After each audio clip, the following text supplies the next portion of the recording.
Welcome to the From the 108 podcast, starring the drunk uncles of White Sox Twitter. He's a Twitter-like whore, an Instagram thirst trap, and your grandma's guilty pleasure, Beef Loaf. A West Coast attitude in a decidedly Midwest body, My Sock Summer. And your host, he's sharing obscure music thoughts to give you time to hit the bathroom, Chorizy E.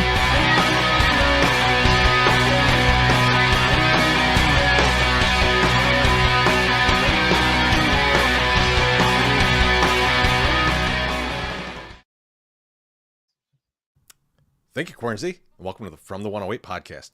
Get ready for some baseball, beer, and bullshit. And remember the drinking rules. If Beef Loaf says allegedly, or that he made a video about that, you drink. If My Sock Summer mentions his time on the West Coast or blames his kids for something, you drink. And if I fuck up the intro, which I just did, make MSS appear to dumb, which I will do soon. Very soon. And of course, you can all make any of us drink for $1.08 or more. Speaking of drinking, Beef Loaf, what are you drinking? Oh, boys, I promised it. I put it out there. I was wondering what you're going to have. The wide world of X, and they voted that it should be vodka salad. So we're going dirty martini tonight. There's 3 blue cheese olives. I got a bunch more blue cheese olives in here. Teresa. Okay. I might go Jason Benetti and eat the entire show. I'm allowed to, and it's just as disgusting as when he does it. So we're gonna do it. Right Nobody now. wants to see that. But it's a tasty elixir. Thank you for asking. So you like blue cheese olives? You're a big fan? Yeah. Or not really? Okay, because they have them on sale at Aldi. I'm gonna get you a bunch. They're not 30 cents a jar, but I'm gonna buy a bunch for you. They are on sale. That would be a gift from you to me. It was something I actually used too, so I appreciate it. Yes, I like that you're like, excuse me, fat guy, do you want a bunch of blue cheese? Well, I like that he asked when I have 16 blue cheese olives in the drink. I just showed you guys that I'm enjoying.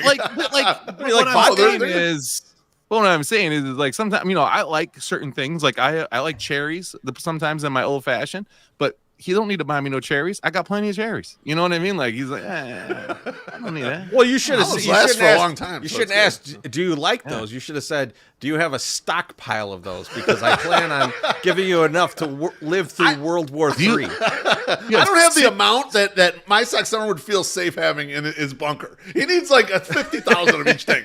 That's why he's a family of 4, and the guy goes to Costco and buys this gigantic shit. I don't know where he puts everything, but that's what it is. I have stopped going to Costco, but once a month maybe. I've been loading up at Aldi for the most part. I'm sure Aldi. He found a new spot to load up on. My Sock Summer, what Costco and or Aldi bourbon do you have for tonight? It's actually from Costco, which is funny. It's the Doesn't go there, but he has Fusion it series. Yeah, I bought 6 of these last year because I was afraid they were going to run out, and I really liked them. So I still have like 2. And if you guys aren't familiar, I think I've discussed this before, but these the Bardstown Fusion series, which they have stopped, each one is different.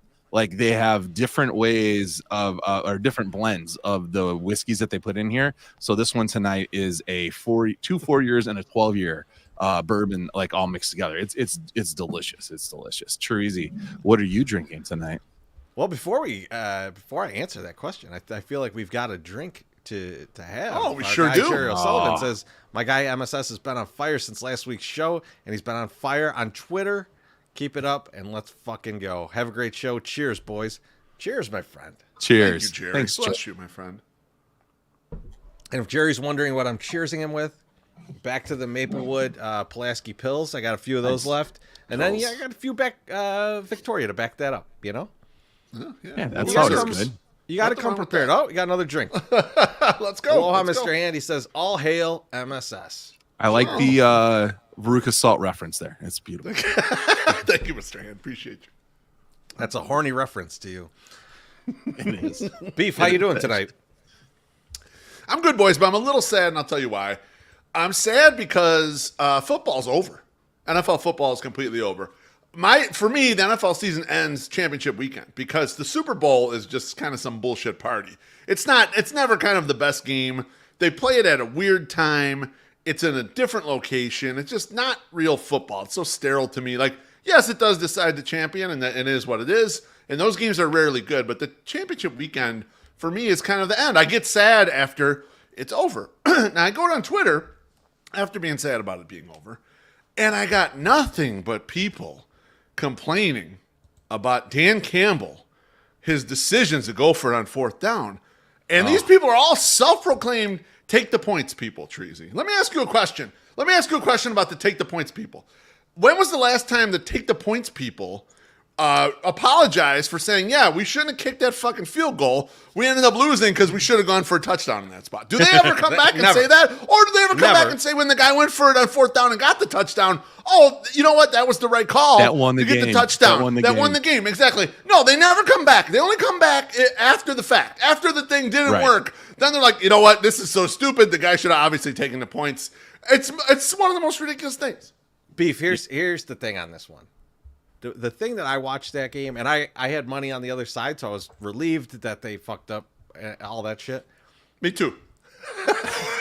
Everyone on planet Earth was like, you don't run the ball here. You do not run the ball here because if he gets tackled, the time it's going to run off, it's going to fuck you up.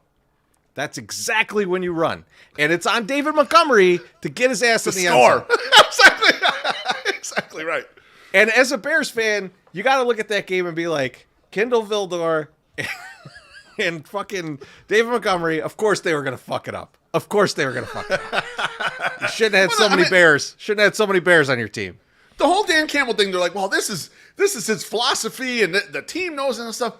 This man knows the shortcomings of his team. He knows he does not have a good kicker. That's why they go for it a lot on 4th down. It gets taken up as like, oh, this guy, you can't even put his balls in a wheelbarrow. No, the guy's just smart enough to know his fucking kicker sucks, and he should not be depending on him all the time, right? That's one. Number two, you're a big underdog in that game.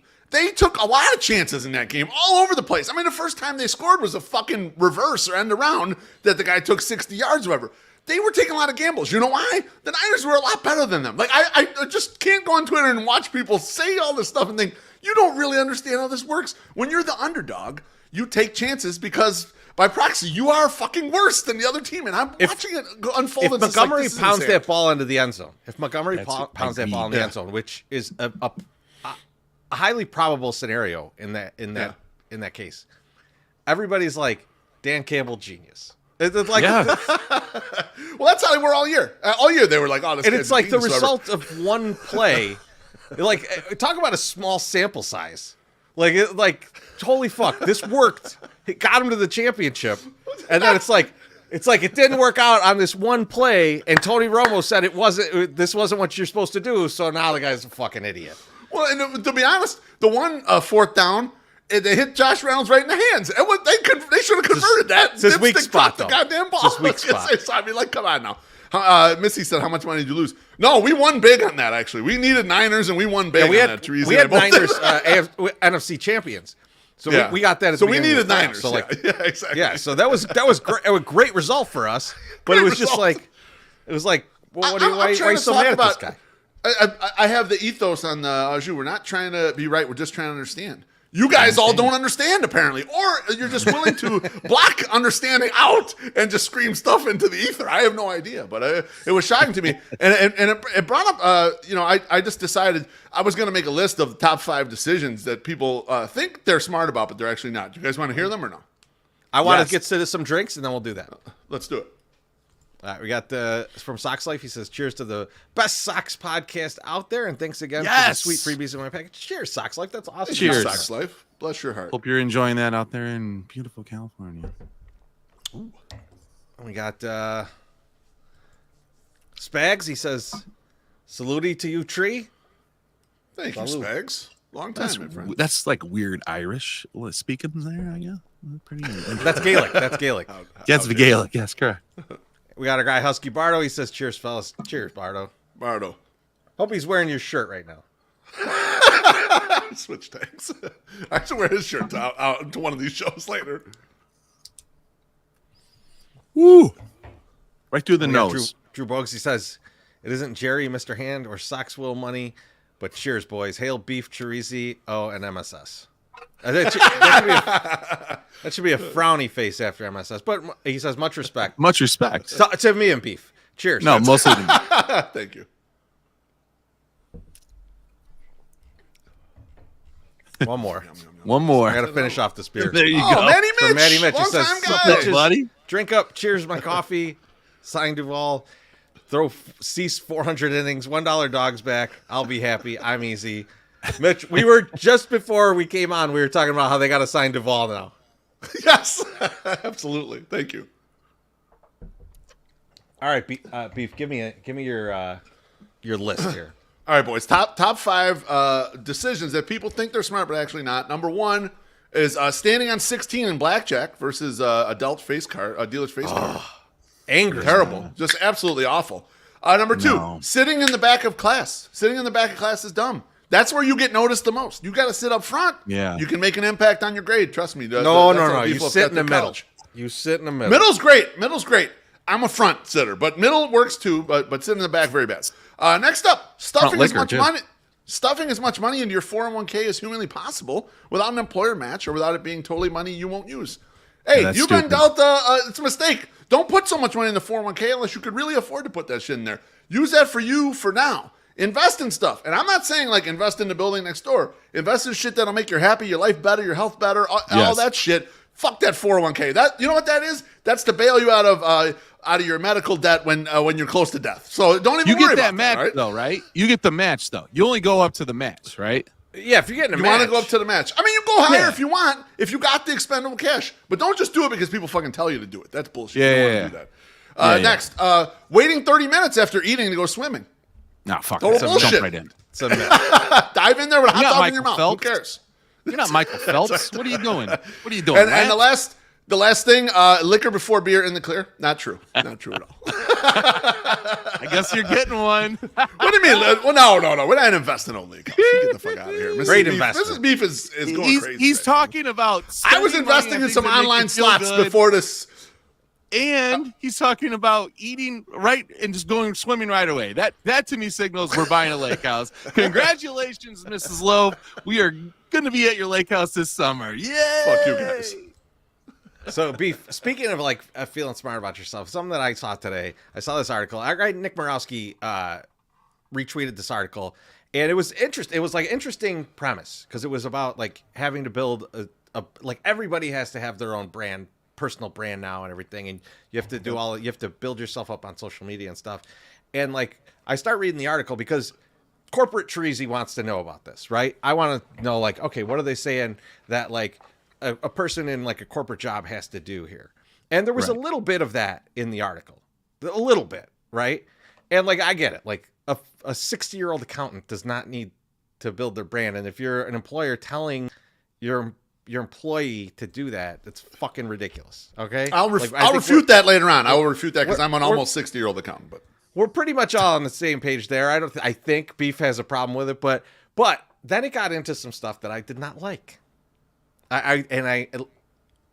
Label manager Treasy popped up out of nowhere on me because there was some shit in there about musicians nowadays can't live on royalties alone, and I'm like, musician nowadays? Musicians for the past forever have not been able to live on royalties alone. Maybe if you're fucking Michael Jackson, you can live on royalties alone, right? And you could buy whatever weird shit he had going on at his ranch. But everyone else, no. Because, just think back to the 80s for the older folks like us. The Rolling Stones living off royalties alone, would they get Jovan Musk to sponsor their tour? No. Would they have a huge fucking merch booth? Would everybody after that go like, man, we got to sell merch? Would you go to a show in the 90s and a guy's up there playing, he's like, yo, I'd love it if you bought one of our CDs. Just give us that gas money to the next show. Nobody's been living off royalties for fucking ever. And it's ridiculous to say that that's a problem. It's also ridiculous to say that giving social media platforms to musicians is bad. They're dying to have somewhere to show what they do. Like, right, of course. This is the best way to expand it. And you know what you do? You go on tour, and then you tell people, hey, all this shit's available online. Go check it out. That's how you build a thing, and that does not take away from you being a good musician. The Right, good musician yes. was already there. Working hard was missing. So like, That's right. and so I'm like, what? I don't get what's going on here. And then I'm going to read you a sentence. Do it. That was in this article that made me almost fucking tear my laptop in half. This has all helped produce a mass of music fans who don't understand the value of criticism and outright detest being told the things they like might suck. This is a writer saying you can't listen to music without a writer telling you if it was good or not. Yes, unbelievable. Fucking believable. Lester Bangs would murder this person. Like, it was, I was like, the fucking hubris you have to be like, you can't enjoy music if I don't tell you can enjoy music. Right. Jesus fucking Christ. Is this real life? Like, what the fuck is happening? I'm in my office and I'm like, I'm going to have to fire someone just because I'm that mad. It's somewhat reminiscent of like back in the day when CDs, well, I mean, some of you guys are probably aware of this, like when Napster started getting huge and CDs companies flipped out and were like, yo, that's how we make our money. And instead of lowering the price of CDs to match like maybe like, you know, what iTunes would do later, like $1 a song or something, they jacked the prices of CDs and said, no, now we're going to make you pay more because you stole before. So it's like, if a music reviewer would just say, you know what, maybe I'll make a TikTok on this song, and that's the way I can reach my audience and tell these people you might like this song if you're into this, but you're like refusing to use the new media that is available to you to keep your shitty fucking silly job alive. Like it's astounding. You're correct. Like why would we want to continually do the things that we enjoy and learn a new program? You know, no. I like my fucking typewriter. God damn it, my typesetting. You know, like come on, guys. Well, Tracy, it was outrageous because it was like, in this era, you've never been able to discover music more readily that you would never have a chance to see or hear about, right? And it was like that sentence in there was like, well, what the fuck? We got to go back to the time when you could only get whatever records got delivered to your record store. Like that was the only shit you could get your hands on. Yeah, and now it's bad that we got a huge venue to kind of figure out. And people go to see these shows. When you find some music that you would never heard of, you would go out to the show, and everyone does that. You know what? You know what has helped the music industry more than fucking anything? Affordable vans. TikTok. The affordable vans has been the most important innovation in the fucking music industry ever. It's not anything else. And to think that like all of a sudden, like, oh man, all of a sudden you're not living off royalties, dude. Like, just look at old. Like, why do you think Grateful Dead made 9 million pieces of merch? Why do you think they sold tapes out of fucking and had people selling tapes and toured constantly? Like, royalties have never paid the bills. It's a wild argument. But once I realized why this was all a problem for the writer, it just washed away the entire article. Well, what I liked about it, the overarching theme of it, Treasy, is we're glad that the gatekeepers are gone, so we can't be gatekept. We're just mad we have to do the work that the gatekeepers were doing in place of us, promoting the albums and pushing everything. So now that we have to do it, we fucking hate it. Well, yeah, no shit, it's work. What are you gonna do? You know, It's a lot of work. That's why all the record labels failed, because it was too expensive to do. It's a lot of work promoting yourself. It's a lot of work getting that out there. And in the article, one of the book people was like, you know, a lot of good books aren't getting made because, you know, they're not, the artists or the authors are not popular on social media things. And I was like, well, no shit. The person that's going to give you money to try to sell your product is concerned about your popularity. Yes. I mean, that's a big deal. Like, I mean, your fucking crowd is right there for the taking. Just give it to them. Like, they will enjoy it. Like, I mean, people love all sorts of stupid shit. Look at our podcast. Look at my blog. Look at all this stuff. People are into this stuff. Imagine out there. Imagine one of us said, I don't know how these people enjoy the White Sox without listening to us. Like, how could you possibly watch baseball without hearing from us if you should have liked what happened? Oh my God. It's just, it was kind of ridiculous. It's just very funny. And it is. I mean, you see that if people are a little lazy, you know, every so often, and it shows through. They're like, well, don't know if I really want to do that. And my daughter feels very similarly. Like sometimes we'll play Legos for 7 hours and then not understand why she can't. I don't understand why she doesn't have 15 minutes to do her fucking homework. It's like, come on, you can do 15 minutes and then you can play Legos for 7 more hours, but you need to fucking do your homework. Oh, I don't want to do it yet. Hey, I want to watch TV. There's all stuff we don't want to do. Well, there's all stuff we don't want to do. I don't need 3,000 words about it. That's well. Great. Here's we got an expert in the comments. So Jen S. Her husband's a book publisher. It's a book publisher man says authors just need to actually be on social media. So just show up, just be out there somewhere. That's actually in the article, and like the person's like appalled that they're asking them to build a brand on social media, and like my immediate thought was, hey, look, I'm a great writer. What do you want me to do? Go write tweets? Like, yeah, that seems easy enough. now, Teresa, you shot right at the 60-year-old accountant right out of the gate, and so I gotta refute you here. Not exactly the same way the article went, but we're out there working, pushing our reputation, making sure that people understand we do good work, and putting on a good face in front of people that are important and that matter, and that could help us in our career or any parts of our life that are important to us. So this whole article to me just made me laugh because like this is obvious shit, but now you have a bigger avenues in which to do them where you could reach a lot more people and it should help you more. Like it was a very bizarre article to me.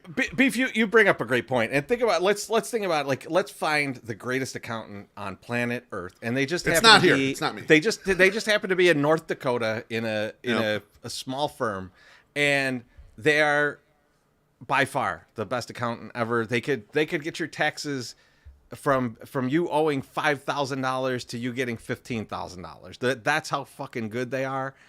And if they just stay at that job forever, if they never go on LinkedIn, if they never explore the now vast remote work opportunities, and they just stay in North Dakota at that place, they will earn dog shit for being the best accountant that ever lived.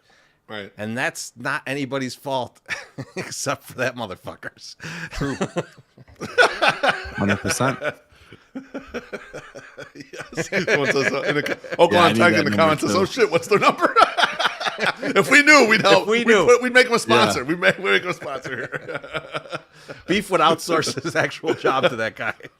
And E. Figglesworth says, "Twice with picking on North Dakota. I'm gonna start to take that personally. How dare you, Treasy? You got North Dakota people in here, and they are pissed at your stupid ass." Man. I didn't know we had anywhere from North Dakota. I'm going to get on South Dakota now. Man, you know those goofy bastards in South Dakota. Won't be the first time I picked on the South. All right. And he's going to be like, you know what? My in-laws live in fucking South Dakota. You're a bastard. We were going to let you do some banter tonight. Yeah. But I'd rather put you as on the Lawrence's hot sauce seat. Yes. Bring it. You came in here all puffy chest about the argument you had on Twitter and everything. And you know what? Not. I'm with that motherfucker on Twitter. You didn't even try to listen to his argument. You just wanted to make it about how he's a shitty White Sox fan. That's not true. So tell me about the argument you had, and then I'll tell you what actually happened. Okay, so the original tweet was talking about what 670 was discussing, and really briefly, 670 Lawrence Holmes, former White Sox fan Lawrence Holmes, was saying how the people need to look more into the stadium versus just say, hey, it's going to be great because it's shiny and new. And it's the same things that we said 2 weeks ago. I'm listening to this show, and in my head, I'm going, we said this 2 weeks ago. Lawrence Holmes is listening to our podcast, and I'm like, well, no, he's not. And it's not that original thought, right? Like these thoughts are very like out there. Zoe has some of the same things. Yeah. They're very obvious. Like it's going to be harder to get to. It's not going to be easy. Public transportation is going to be exactly the same. And so what the point of my tweets were, it was, listen, while you will get a bump in your short-term attendance figures by having a new place, if the same like administration is there and the team starts sucking balls and losing 101 games again, people are going to stop going regardless of how it is. Now, what it spawned off into was like things are going to be more expensive. Like your tickets are going to be more expensive. The food's going to be more expensive. The beer's going to be more expensive. It's not going to be easy to get to, blah, blah, blah. the converse argument within this, what this guy was trying to tell me was just by moving the stadium 2 miles north, more people are just going to come from work. And I was like going back at him saying they can still get on the red line from where they're at, Roosevelt, and go to Sox and 35th and get right the fuck off and go to the park now. So there's what's holding them back from doing that right now.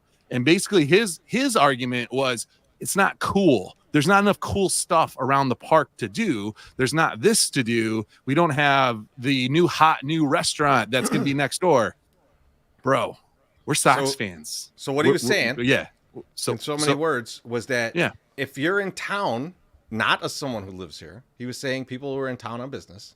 Kind of. If they're in town on business and they're downtown, you're equidistant right now between Wrigley and Comiskey. And Wrigley's got all this shit around it. So they'll take the train up or they'll take Ubers up.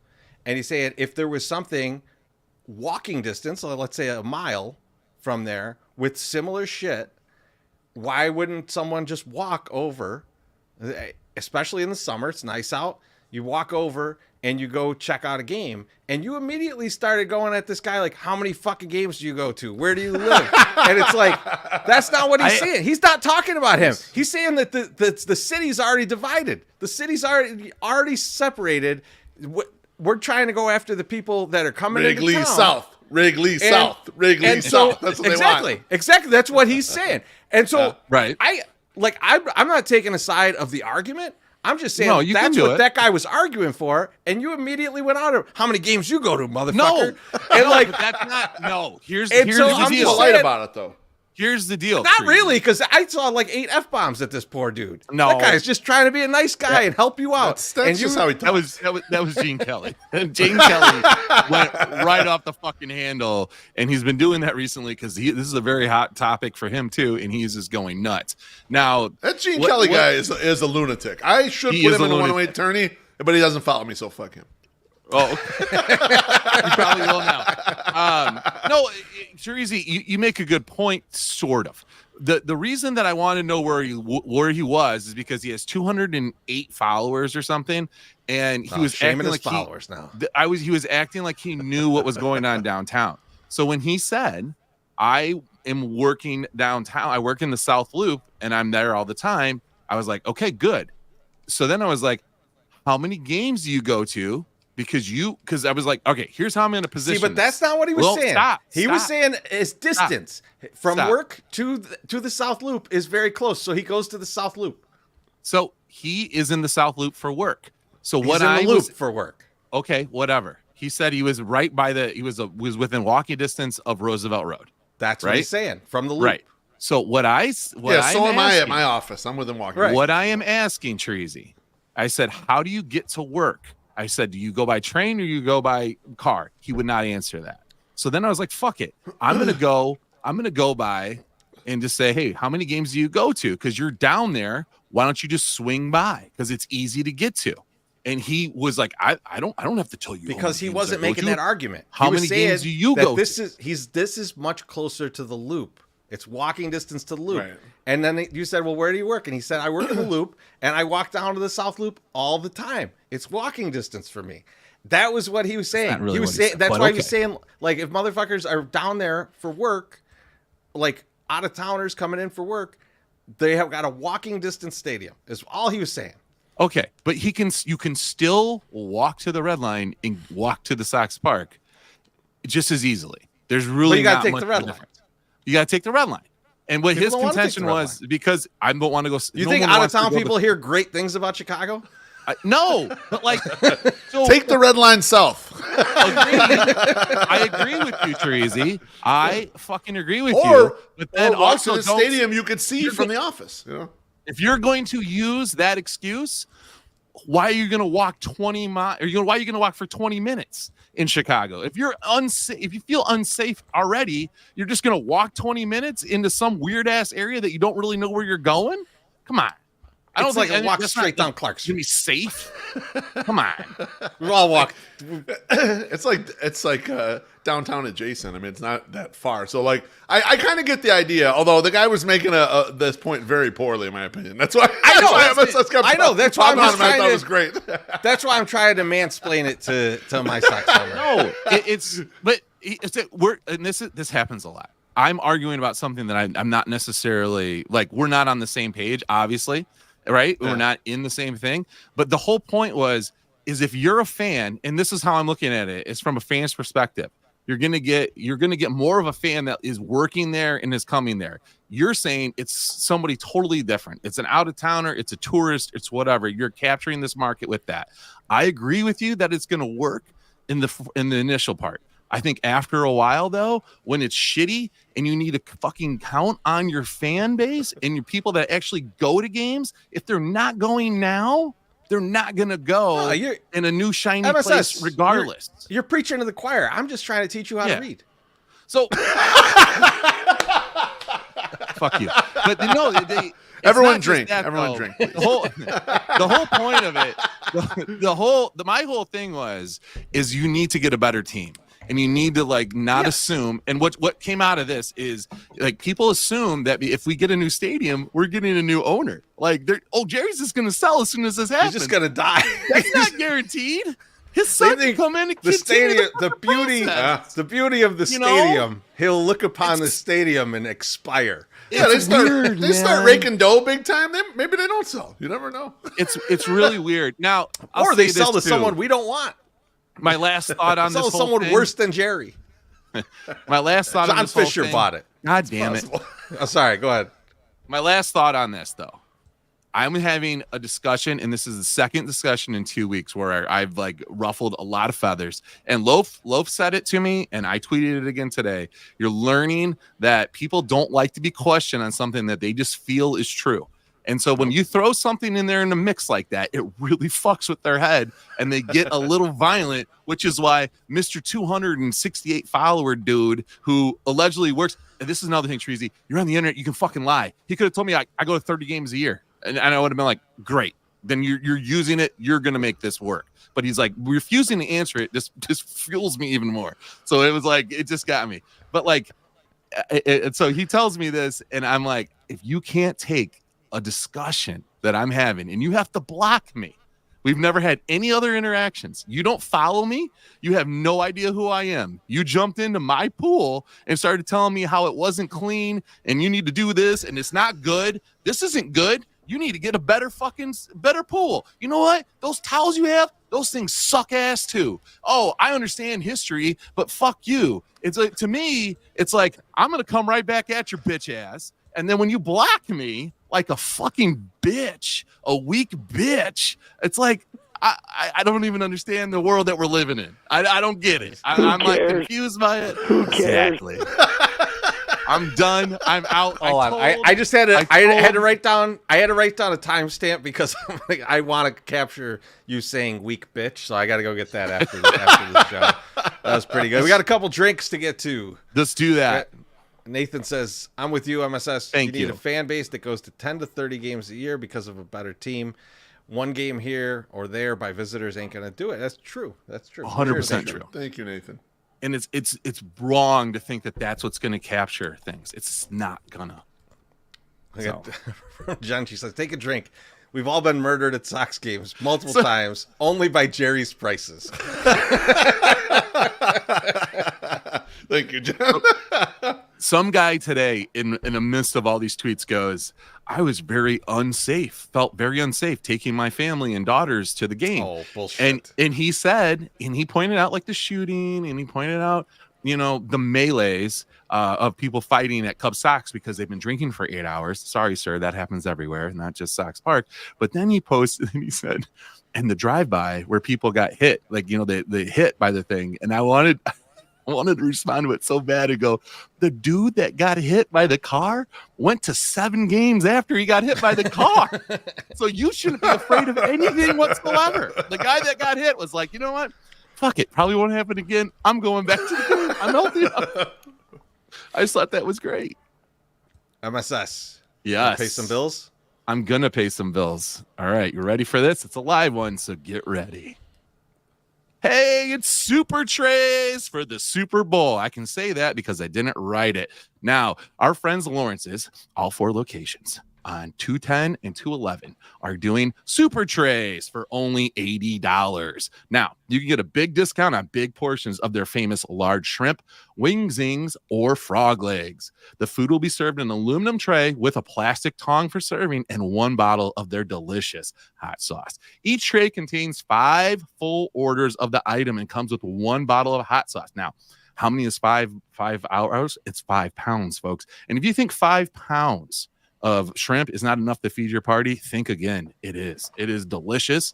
I would recommend getting the light breaded shrimp, or if you're drinking a lot, get the heavy breaded. It's great too.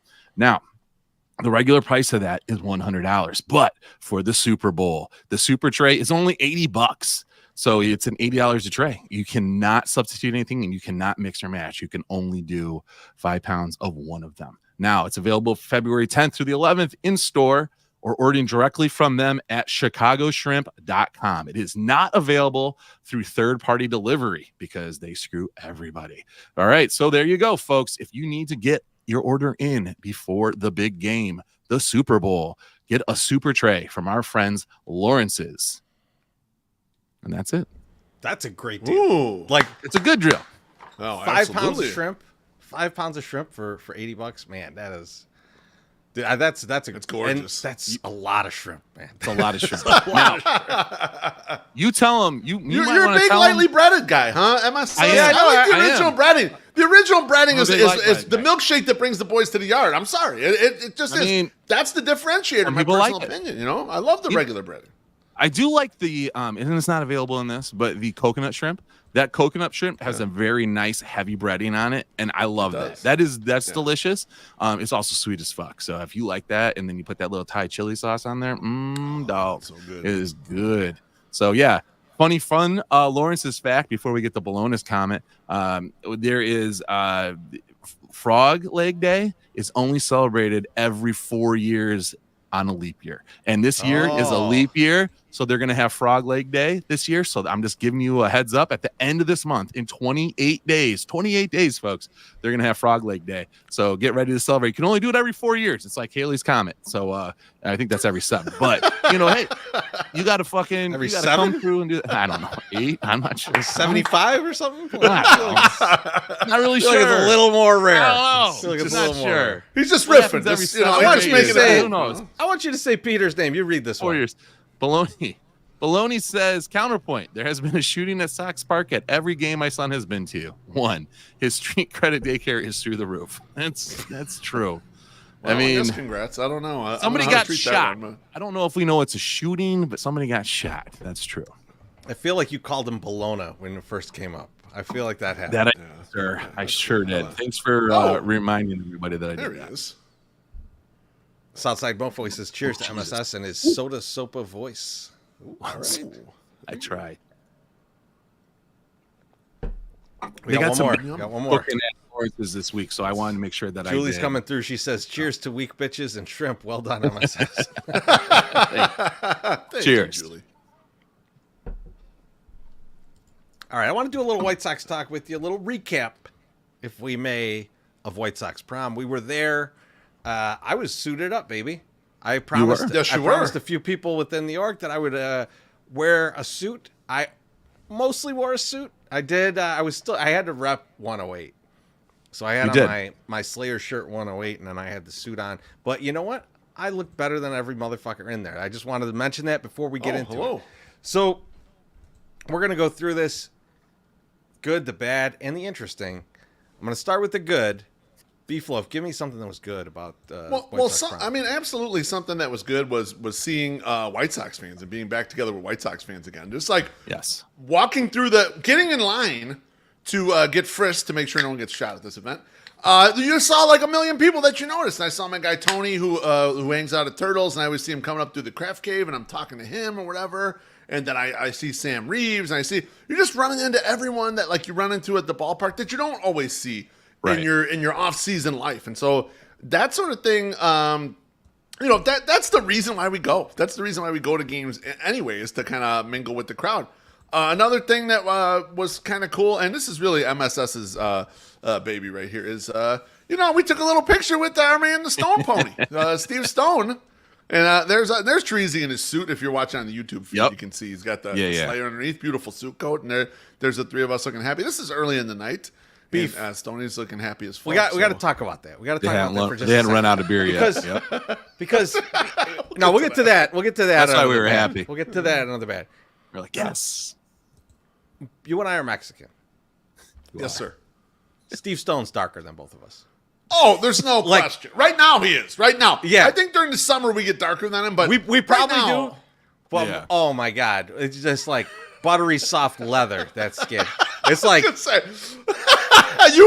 walked over to the group we were with. So we're with the group of about 20 people, and so some other season ticket holders, whatever, were all hanging out in one area. We were having some beers, whatever. And when we went over and took the picture, we came back. Teresa tells the entire group that when Stoney passes away, he wants to make a wallet out of Stoney's skin because it's so soft. Dude, it's that beautiful desert tan that like it's the color and everything is just like oh man, like it's awesome. Like I'm not like making fun of Stoney. No. That is like a legit, like if you could get your skin to that level, like no sun will bother you ever again. Like you're just you could sit in the Sahara for a month and be fine.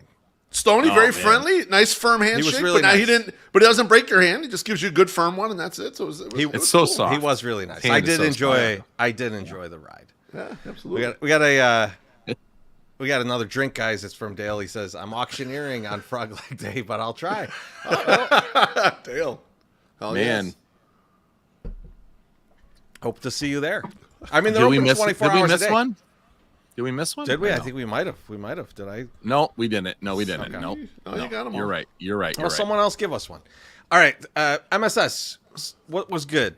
It looked awesome. Like you walking into this event, I mean, you got in there and you got up into the area where they were having the event. Like there's woolly mammoths, there's fucking dinosaur bones, and there's like what seemed like thousands of Sox fans just standing around and just looking around. I mean, the optics of it were beautiful.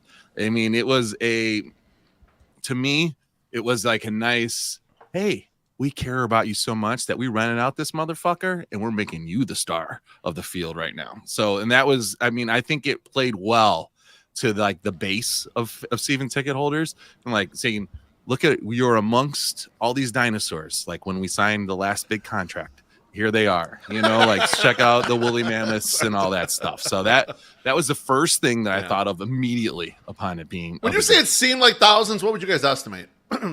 I thought 3,000. Okay. Yeah, that's what I was going to guess a few about thousand. And you know what? I thought, in like being an elitist, this was a little disturbing to me, but it was okay. I did like that they extended it, and this is part of my good, but they extended it to everybody who has a package, basically. Yeah. Like we knew a lot of people there that were like 20 ticket packages.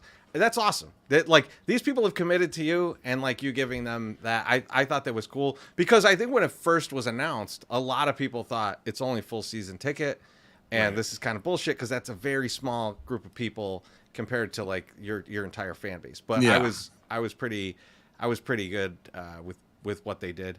I would say another good thing. And I talked. We were at the Bums event on Saturday, and I'm talking to Alex Rude, and I was like, "We're so ingrained in Twitter and in Facebook and Reddit and whatever about Sox. We know everything that's going on with the Sox." Mm-hmm. It was good to take a step back and look at a larger group of people that are like, fans of the White Sox. Yeah, and like they bring out like some players that were like. Oh, Andrew Benintendi, he's got the biggest contract ever that we've ever given, and he's only like an average player. And they're like, yeah, fucking Andrew Benintendi. And it's like, like, there is like, a bit of like, shouldn't we have a little bit more joy about baseball? We love baseball. Like, and so like taking the step back and like seeing that, like, to me, I was telling Alex, I was like, it makes you kind of remember like, guys, this game's kind of awesome. Our team sucks, but like, it's still fun to watch baseball. So, that was one thing that like, it just like kind of dawned on me while I was like watching like children cheering for like Colson Montgomery coming out, or you know, like, or Brian Ramos. Moncada. And so, well, we'll get to Moncada. That's going to be in the interesting. That's going to be in the interesting. He got the biggest pop out of all these motherfuckers. We got to try and unpack that in the interesting, because there's a lot to talk about there. So yeah, that's true. Another good thing was the beer was free. You didn't have to pay for it. Drinks were free. Like you did not have to pay. I was kind of counting on that. But, right? Yes, that was good. That was good. For me. That was table stakes. I wasn't showing up if they weren't free. Like, let's be honest. Now we got some drinks. Go ahead. We got John. He says, MSS, how do I get that NWO sock shirt? We've done it now. We did it once. Yeah, we might do it again. If we do it again as a secret shirt, we'll let you know, John. We'll get in touch with you. It was called a mystery shirt. Then when we did that during 2020, I want to say, or right around 20, or right before 2020. I feel something like that. I feel like maybe we do a mystery shirt. Oh, go ahead. Yes, you need to read the description of the mystery shirt every time.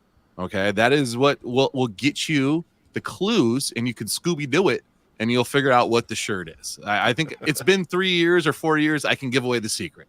Read the highlighted. You know, that's what you got. Joey P says, "Salute, friends." Yeah, salute. Joey P, bless you. Thank you. Me and Joey P did a shot ski together on Saturday. Jesus. It was. Yeah, I saw the picture. It was me. I think it was me, Joey P, Comic Punk Guy, and then Alex Rude. I'm way shorter than CPG and Joey P. Yeah. But Alex is even shorter.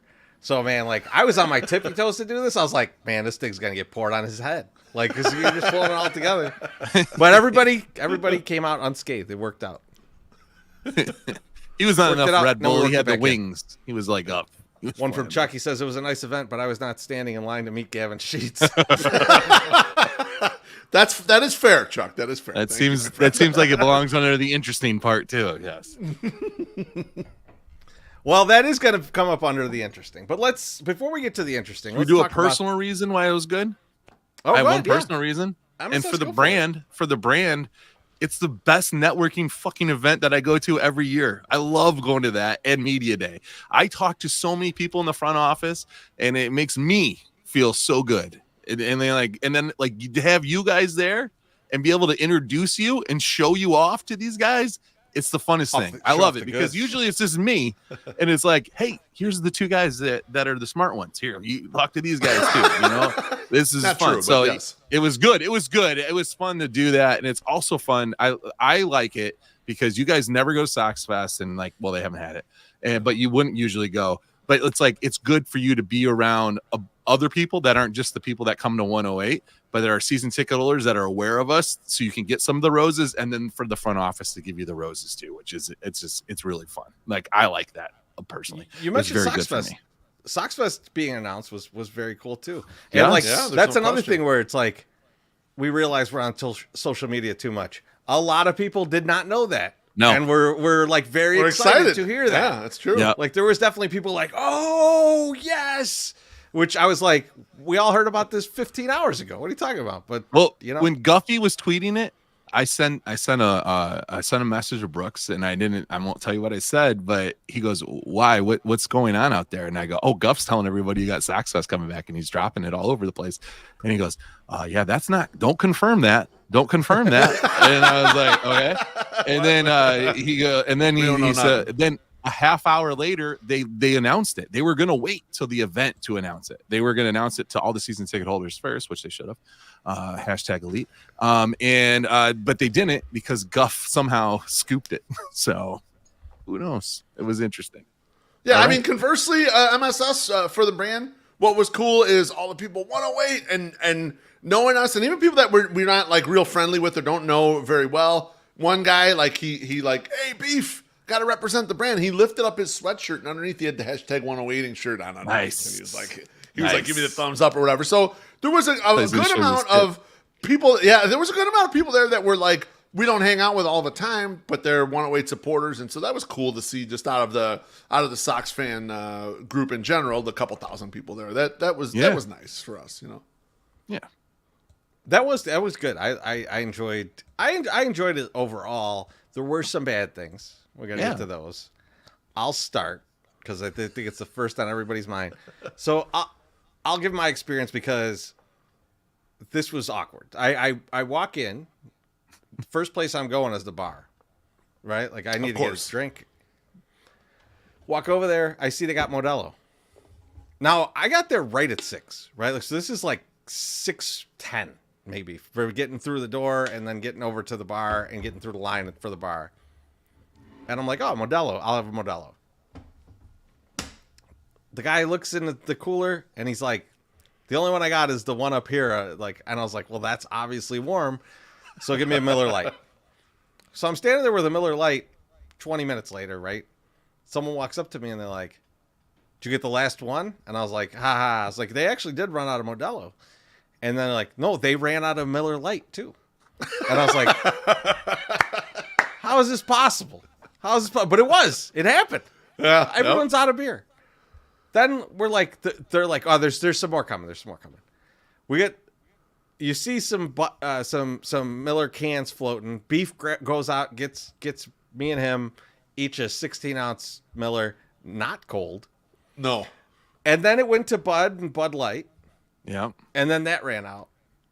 And then like wine was running out, seltzers were running out, and it was like by the end of the night, it was like you better like red wine because that's all we got. What's left. That's all that's there. Now, hey. We're troopers. We got drunk. Don't worry. But it was a bad look. It was a bad look to run out. I don't know if that's on the Sox or on the field or whatever, but it was a bad look. Like how you run out that quick. For sure, it's a hard drinking crowd. How could you run out? And especially if Miller Lite is the brand. That's the brand everyone's there to drink, and that shit is gone in an instant. That's brutal. It was a bad look. It felt like you were at the high school beer party and everyone threw their 5 in and everyone got a beer and you're like, what the fuck, dude? Where's the beer? And they're like, oh no, man, more's coming. We gave it to some guy. He's coming back. He's gonna come back. And then that guy never showed the fuck up because it seemed like every time we turned around there was just no beer. And so that was kind of a bummer. You can't invite all these people to your party and then not get them all fucking liquid. So I feel like it ran out in an hour and then ran out in another hour. Yeah, it was quick. Yeah, there's no question. Beef, what was bad for you? You know, I mean, to start off, it was bad that this guy was the MC to begin with because I'm not a big fan. But Gene Honda's the MC of the production, and so no John Sheriffin, and we find out that John's he got another obligation. He was doing a game the next day at like noon. I actually tuned into that game for a little bit just to check out him calling the game. He sounded pretty good.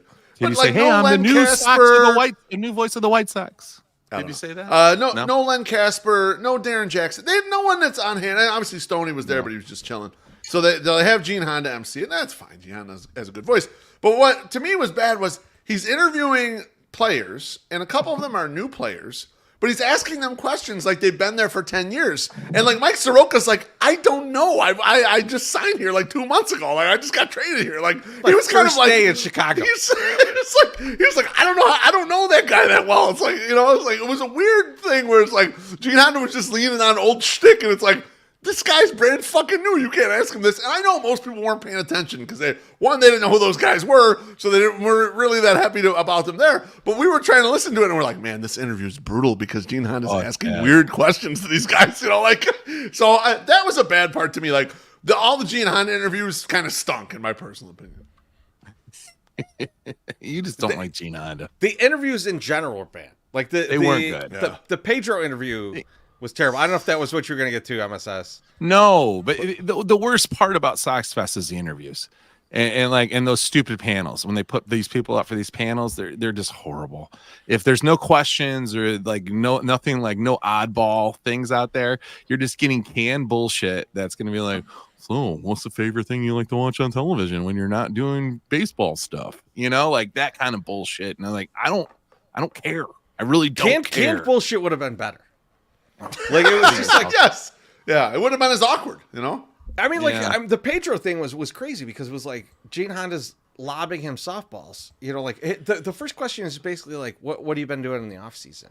And like it's the perfect moment for Pedro to kind of humanize himself and like let the fans get a little bit of look at it, like his family and things like that. And so he starts off real strong. And he's like, well, one of my daughters got married this past off season. And you're like, oh, that's wonderful.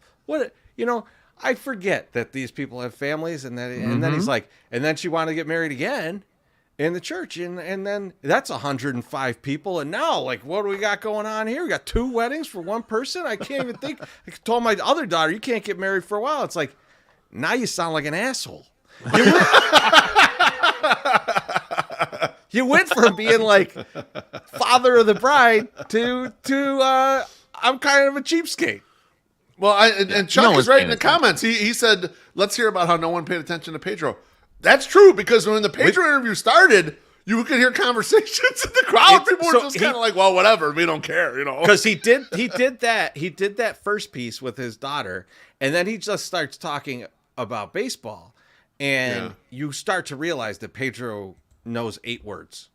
Like he said excellent 46 times.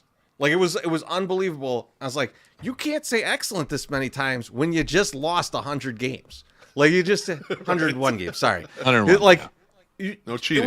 It was wild. It was like, what did no one tell him what the questions were going to be? Like, do they not have like a media person going like, here's how you answer a question like a normal human being? They're probably like, Gene's going to brief you before you guys go on stage. And Gene was nowhere to be found because he was ripping heaters with woolly mammoths upstairs and like in the back corner. Like he had no time to play Pedro. He had to down some Marlboro ultralights. They actually don't call them names anymore. They call them silvers. But yeah, no, I'm putting that on Gene Honda. As much as Pedro's always been milquetoast, and when we met him, we took a picture with him. He was very, just common stuff that he normally always says when he was talking to us. There was nothing, no dish there, no scoop or anything. I'm blaming it on Gene Honda, though. Gene Honda made the whole situation uncomfortable, my personal opinion. Beef, what do you say? No scoop with when Pedro talked to us. He told he's going to turn it around. Oh, dude. He did say that. We're going to turn it around. I'm not even worried about the season anymore. Like when he walks by us with his wife, who she's still keeping it together. His wife's hot. And he's signing the hat for this kid next to us and his father. And I go, hey, Pedro, can you say hi to us? And he's like, yeah. And I was like, I'm my name, government name, and we're sitting 108. We're season ticket holders. He goes, are you the guys in right field causing all that trouble? And at first, my first thought was like, no, we're not the bleachers. No, we're the ones that are just chill and we don't do the wave and shit. But then I was like, yeah, that's us. We're the crazy ones over there. He's like, I just love your guys' passion. The fans' passion here in Chicago is unmatched. And I was like, thanks, buddy. We're going to take a picture with you right now. We're going to put this on the Twitters, so let's do that. So we did, and that was cool. He was very nice. He was nice.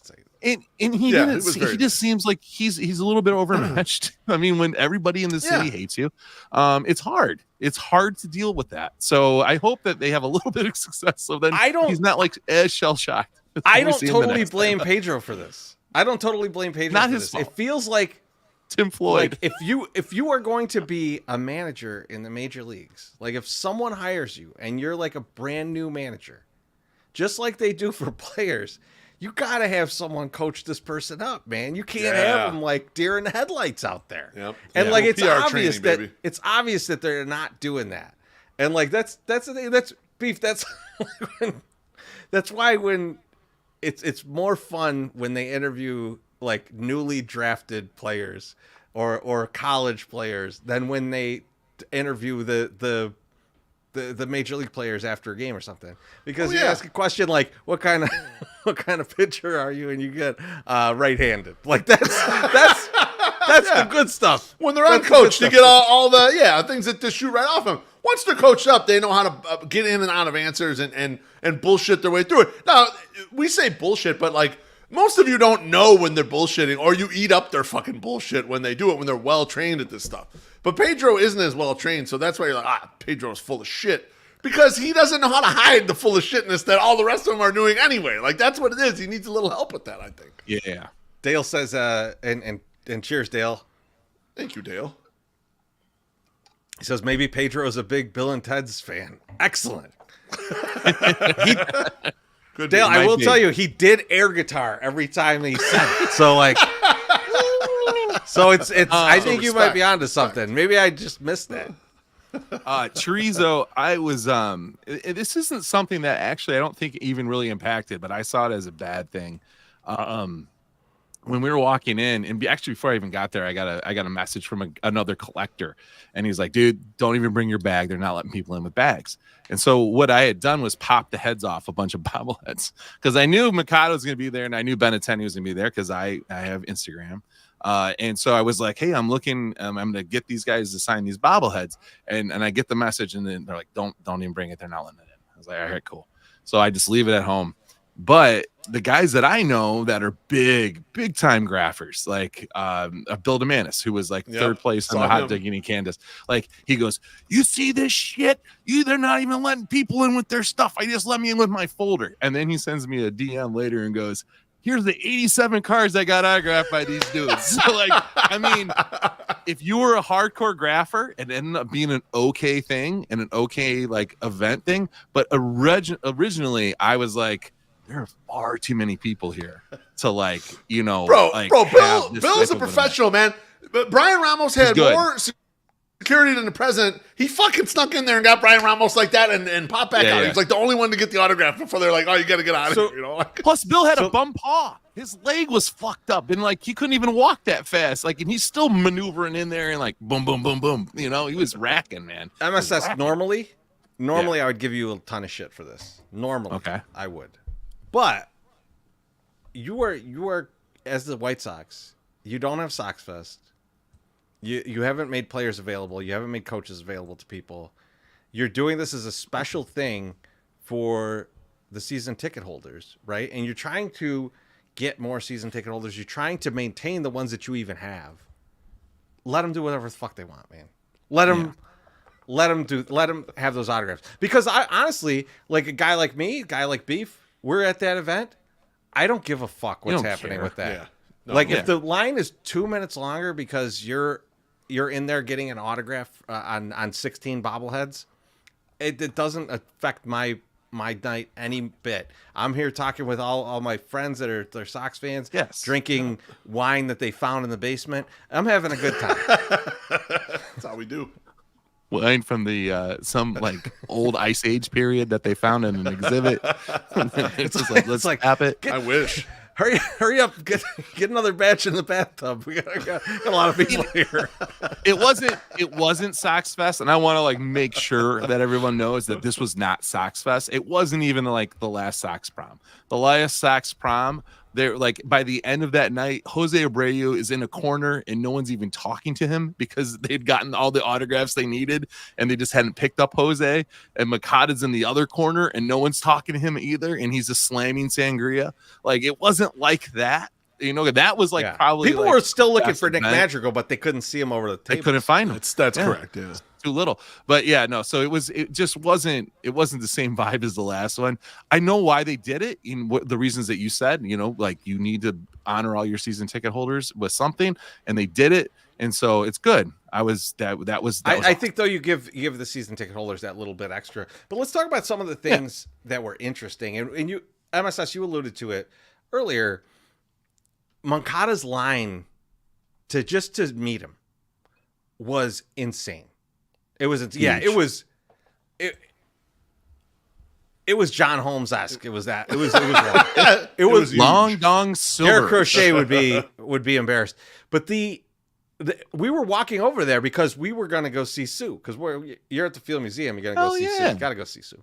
I did. And we're starting to walk there, and we're like, there's a huge line. This line can't be to see the fucking dinosaur. So we start walking past the line, and we run into our cousin as he's walking back, and he's like, this line for Moncada is nuts. And we're like, holy shit, this is for Moncada? I shit you not. that line was a mile. Like it was, if it was not a mile, it was half a mile. Like it twirled around through the fucking museum. It was insane. The amount of people that wanted to go meet Yoan Moncada, and you kind of forget that, like, he is the best player of the people that were there, and he's a recognizable player. And if you're a casual fan, this is a great opportunity to meet a guy on your team, the guy that's very good on your team.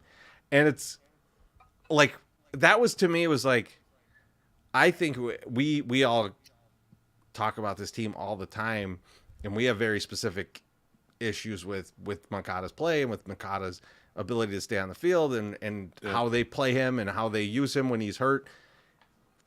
But that did not deter a whole shitload of people standing in line forever just to say hello to him. Yeah. I mean, it was brought up during the week too, you know, when people were at, like, Merck's picture when he just like, White Sox are in town, you know, and it was just all the people there, and people were like, who are these people? And it's the same people that are complaining, why is there no Sox Fest? And it's like, that's your answer. There's nobody there. Like, I mean, who are you gonna get autographs from? It was mentioned several times during the night by some White Sox staffers, and then some other people. They're like, Jesus Christ, there's a lot of people here. Like, you know, you take the temperature online, as you were saying, Treasy, like, you think everyone hates the Sox, everyone has canceled their season tickets and all this other shit. No, maybe business is still good in the season ticket land ish, you know, and people are going to show up for the free hooch and free food, you know, like Marty, our guy Marty that sits in 108 with his dad and his mom and his girlfriends and everything. And he was there without a hat. Yeah.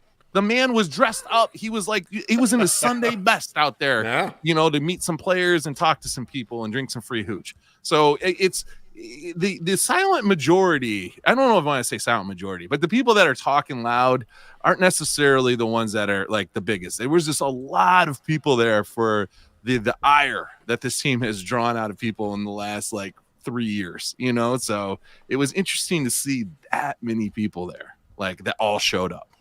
Because it wasn't easy to get to either, much like our new stadium's going to be. So another interesting thing, I want to get Beef's temperature on this. No Chris Getz, no Josh Barfield. Nope. What do you think about that?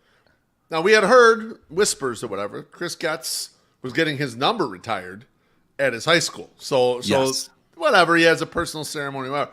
It was surprising, no Josh Barfield. And you wonder how much, because like Josh Barfield, it was tough to find sound bites of him when he was with Arizona as well. When he first came on, I remember looking the internet trying to find shit with him.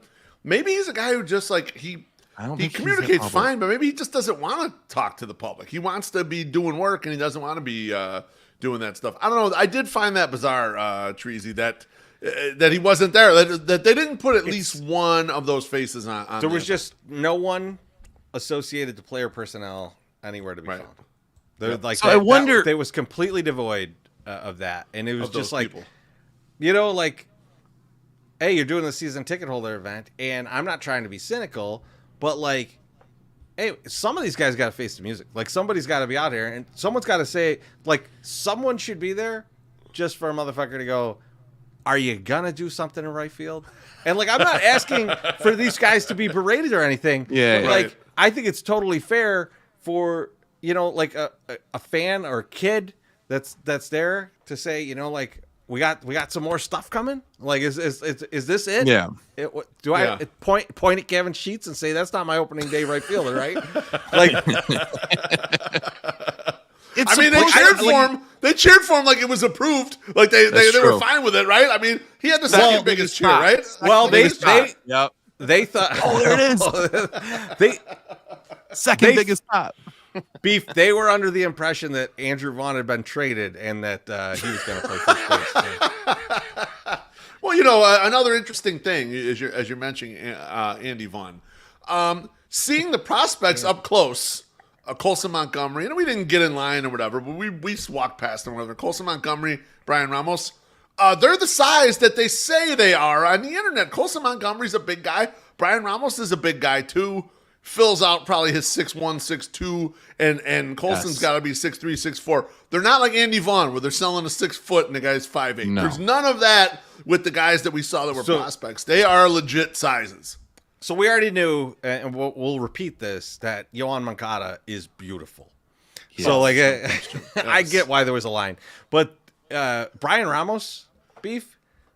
That guy looks like he could play linebacker in the NFL. Yes. Oh God, like he's a truck, man. Like that guy looks like. I want to see him hit a baseball in our small park. I would love to. I tweeted out that he had the big line or whatever, and another fan, I think her name was Jacqueline, responded, "Yeah, but I waited in that line and he smelled wonderful." And I was like, "Oh my goodness!" Like Brian Ramos is the women are all over Brian Ramos. They're everywhere. And hey, he's a handsome guy. Well, like a young, handsome guy. You're about to be major league player. Go for it, baby. No, young, handsome guy smells as good as Wally Money. I'm in. That's right. Another interesting thing, Chirizi, and I was going to use this for my thank you or go fuck yourself, but oh wow, I alluded to it in the tweet where we were promoting this of the podcast tonight. No one's celebrating my W in this whole event, and I was the one that came out and said, "Hey, this is a good step forward for the White Sox in bringing back live events and like having the season ticket holder event and bringing people back into the fold." And what do they announce? Right before the event, Sox Fest is back. Your boy, My Sox Summer, was 100% fucking correct. And not one fucking person, not one of you fucking assholes came and said, "You know what? You were right, MSS. You called it. You said them doing this is going to set me up for later." But no. MSS, not one some of the I'm people pretty sure. MSS, some of the people that were saying that they can't watch our Jeff Passan interview, so that's why. That's why. I'm pretty sure I told you in the Uber with my hands. But the thing I will end this segment with is that I think like I need you, the commenters, the people that watch our show, to beg of the White Sox and Alyssa Bergamini to release the video of me being quizzed on players' numbers, because I had no idea what number anyone wears. This is the weakest spot in my arsenal is knowing players' numbers, and I was asked 2 very easy ones. You come back over to us and you're like, "What's? Well, you guys know Andrew Vaughn's number?" Like, yeah, 25. He's like, "Oh shit, I have no idea." Here's the funny thing: it's Andrew Vaughn and Gavin Sheets are the ones I've asked. They face right where I sit. I do not pay attention to it. I had no idea. We need this footage. We need this footage, team. We got to get. We do. We got to get on this. We need this because we need to play this every once in a while. It's very bad. I have no idea. Treasy. I did forget one thing. I guess it could go under interesting. It could have. It's probably mostly for good, but I do have a little bit of footage to share from that evening. Hold on one sec here. Oh.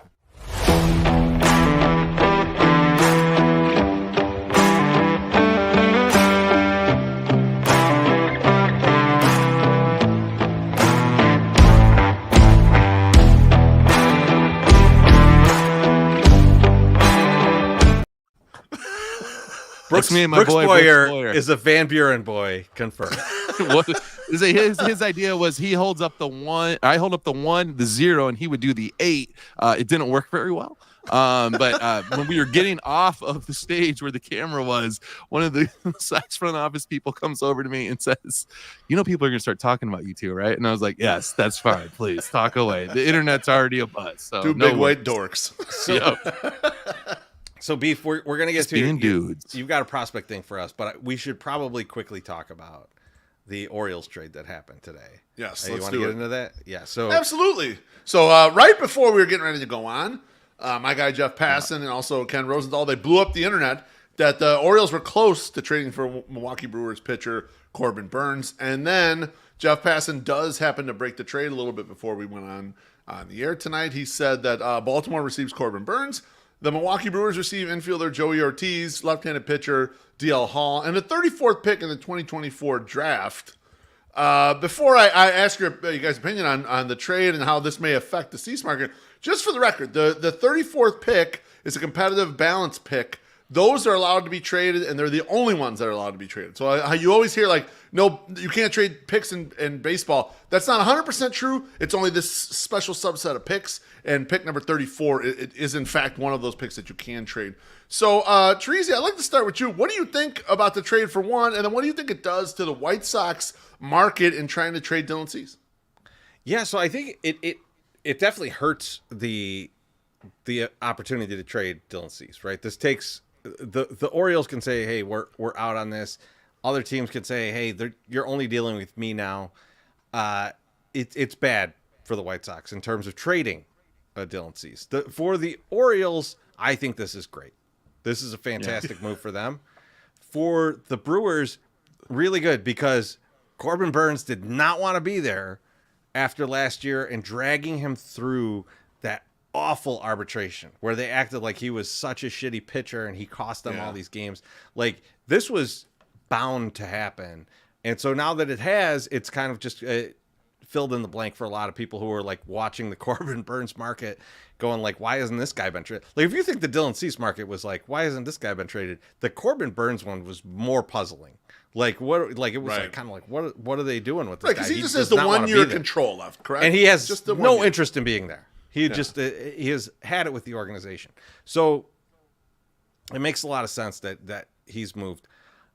I do wonder, Beef, this is the wild card thought in my mind, is does this open up the Brewers as a trade partner for the White Sox for Dylan Cease? Because they have added this offseason.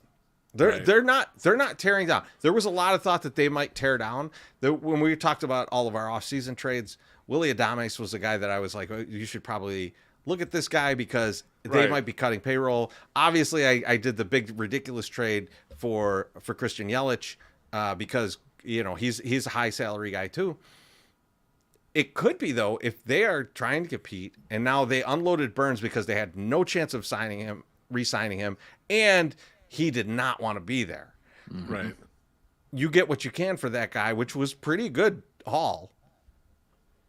I mean, are you in the market for Dylan Cease now? I doubt it. I seriously doubt it. Just because the prospect haul is so big, and they seem like the type of team that is always like putting shit in at the edges, and like, let's just put this like in the Craig Counsell years. I mean, you have a great manager that helps, but they were always like putting in the right pieces. They were all like, we need exactly this, so we're only going to spend this much or whatever. And this is them receding a little bit, right? I mean, like, you're right. They have Willie Adames flexible now. They could trade him and maybe get something for him, but you're not getting a lot for Willie Adames. And they're not going to cut, like, their main prospect is Jackson Churio, who they just signed to a big contract. He's going to be starting in center field to start the year. And they also just signed Hoskins, right? Yeah, they just signed Reed Hoskins. So I don't think they're gonna barrel prospects though, just because they're not the type of team that does that. They just don't generally do that. So that'd be my thought on it. MSS, what do you think about the deal and how it affects Dylan Cease? I was looking up their guys. I'm not looking at porn on my phone. I'm looking up like their WARs and their ERAs and all that shit. And it's like, it's a pretty meh. Like the pitcher's young. He's 25. He doesn't have a lot of MLB experience. Your shortstop is a 212 batter. Not really. Yeah, he's a glove first guy. Was a top 100 prospect before the start of 2023. So, but yeah, you're right. It is more glove and more contact than it is like being a big bat. That's right. So it just to me, the Orioles. I mean, you guys made the great point. If a guy doesn't want to be there, get him the fuck out of there. He's just gonna fuck with your clubhouse. Get what you can for him, just like you guys just said. I understand that. It also helps out the Orioles getting a name on that pitching staff, just to add another name to that pitching staff that people know who Burns it is. Very good. And he's a good pitcher, right? Like, they need a guy like that. Yep. I've heard him, and he's ever since LA Law, he has just been the best guy that I've ever listened to. But Dylan Cease would have been that guy. And I don't know where I saw this, but I saw it somewhere on the internet where somebody was like, oh yeah, you sign Dylan Cease, or the guy said it at Orioles Fest or whatever. It's like, sign Dylan Cease. And they're like, we tried. They want too much for him. And that, again, I know that makes us feel good because that means we talked about this in the car. That makes you feel good that Chris Katz isn't getting fucking schlupped. He's not trading away a Tatis Jr. for a fucking James Shields. Like he's not getting Jeff Samardzija for a Marcus Semien. You know, like he understands the value that he has in this one piece. Now, can it fuck him later? Yes. If he gets hurt, we said that, you know, if he gets hurt, then we're fucked. But if you go down, you get him to All-Star break and you got trade deadline, motherfucker could clean up. He could totally fucking clean up on this guy, and that looks like what's going to happen. So if they still need to trade him, or they shock the fucking world in their in contention, and I mean, God, I would love it to happen, but I don't know if it's going to happen. But yeah, no, I think it's good for the Orioles, good for the Brewers. Brewers like, hey, you need to get this guy out of here and get something for him. He did that, so be happy. Just it's cool. It's cool. Beef, at this point, with this trade happening, you look at the available trade market. Is there what's the probability to you that Dylan Cease is opening day starter at this point? Like, it feels I'll be honest with you. I thought it was high to begin with, and I don't think it has moved at all, personally, because I don't think the Orioles were ever really in the Dylan Cease market. When I look at this fucking trade, what I see is here's the maximum that the Orioles would give up for anybody. And that's it. And you are not getting Dylan Cease with that, right? Dylan Cease is worth 1.5 times that, probably, roughly, if we're guessing right there. I never thought the Orioles would even make a trade this big, because they have a front office filled with former Houston Astros front office, and they didn't trade their big prospects. They didn't splash around with the big prospects. They held them, and that's why they've had sort of 2 runs of this thing, right? They kept Kyle Tucker when they could have barreled Kyle Tucker for a bunch of stuff. And they screwed it up, too. They had pitchers that ended up washing out and didn't become anything. You know, it doesn't always work, but I've always seen the Orioles as the team that are going to hold. Now, Ortiz is expendable, right? They have shortstops in tow. So, like, and he was the least, like you're saying, MSS, you know, whatever. The batting doesn't look that great. Yeah, he's the most expendable one. That's the one you can get rid of. Yeah. DL Hall has some major league experience. They were using him a little bit out of the bullpen or whatever. He's 25 also. Like, you know, so this was about what they were going to give up for anyone. The fact that the Brewers took it, great for them. I don't think it affects the Cease market very much, because I never thought he was going there. Although I do think right now, our guy Chris Getz, like, he's just sitting around. He's wondering what the fuck is going on. Like, why are other pitchers moving and I can't move my guy? And if we see Shane Bieber go next, Tracy, then he's really going to be like, what the fuck is going on out here? So, like, he's really going to be questioning what's going on in this market. You're a bad guy. Terry's Peeps says, cheers. Cease for Jefferson Cuero, Tyler Black, and Joey Weimer. Let's go. He's been all up. One time. He's been all up in my bullshit on the internet too. I appreciate it. He's always got my back going, yeah, you're fucking right. Fuck these dudes. I love this. He's your kind of guy. I don't know if you know him well, but he is your kind of guy. No, but yes. Beef. I feel like we know each other. Speaking of prospects, let's get on to your little prospect game you want to give us. We're up for it. Let's go. This. All right. So last week, Fangraphs released their top 27 White Sox prospects. And I read the article. And so I thought, what's a good way for us to do this? We could bring on guests, and we do that sometimes. And I'd probably do that on the Au Jus at some point once we get out of prospect rating season.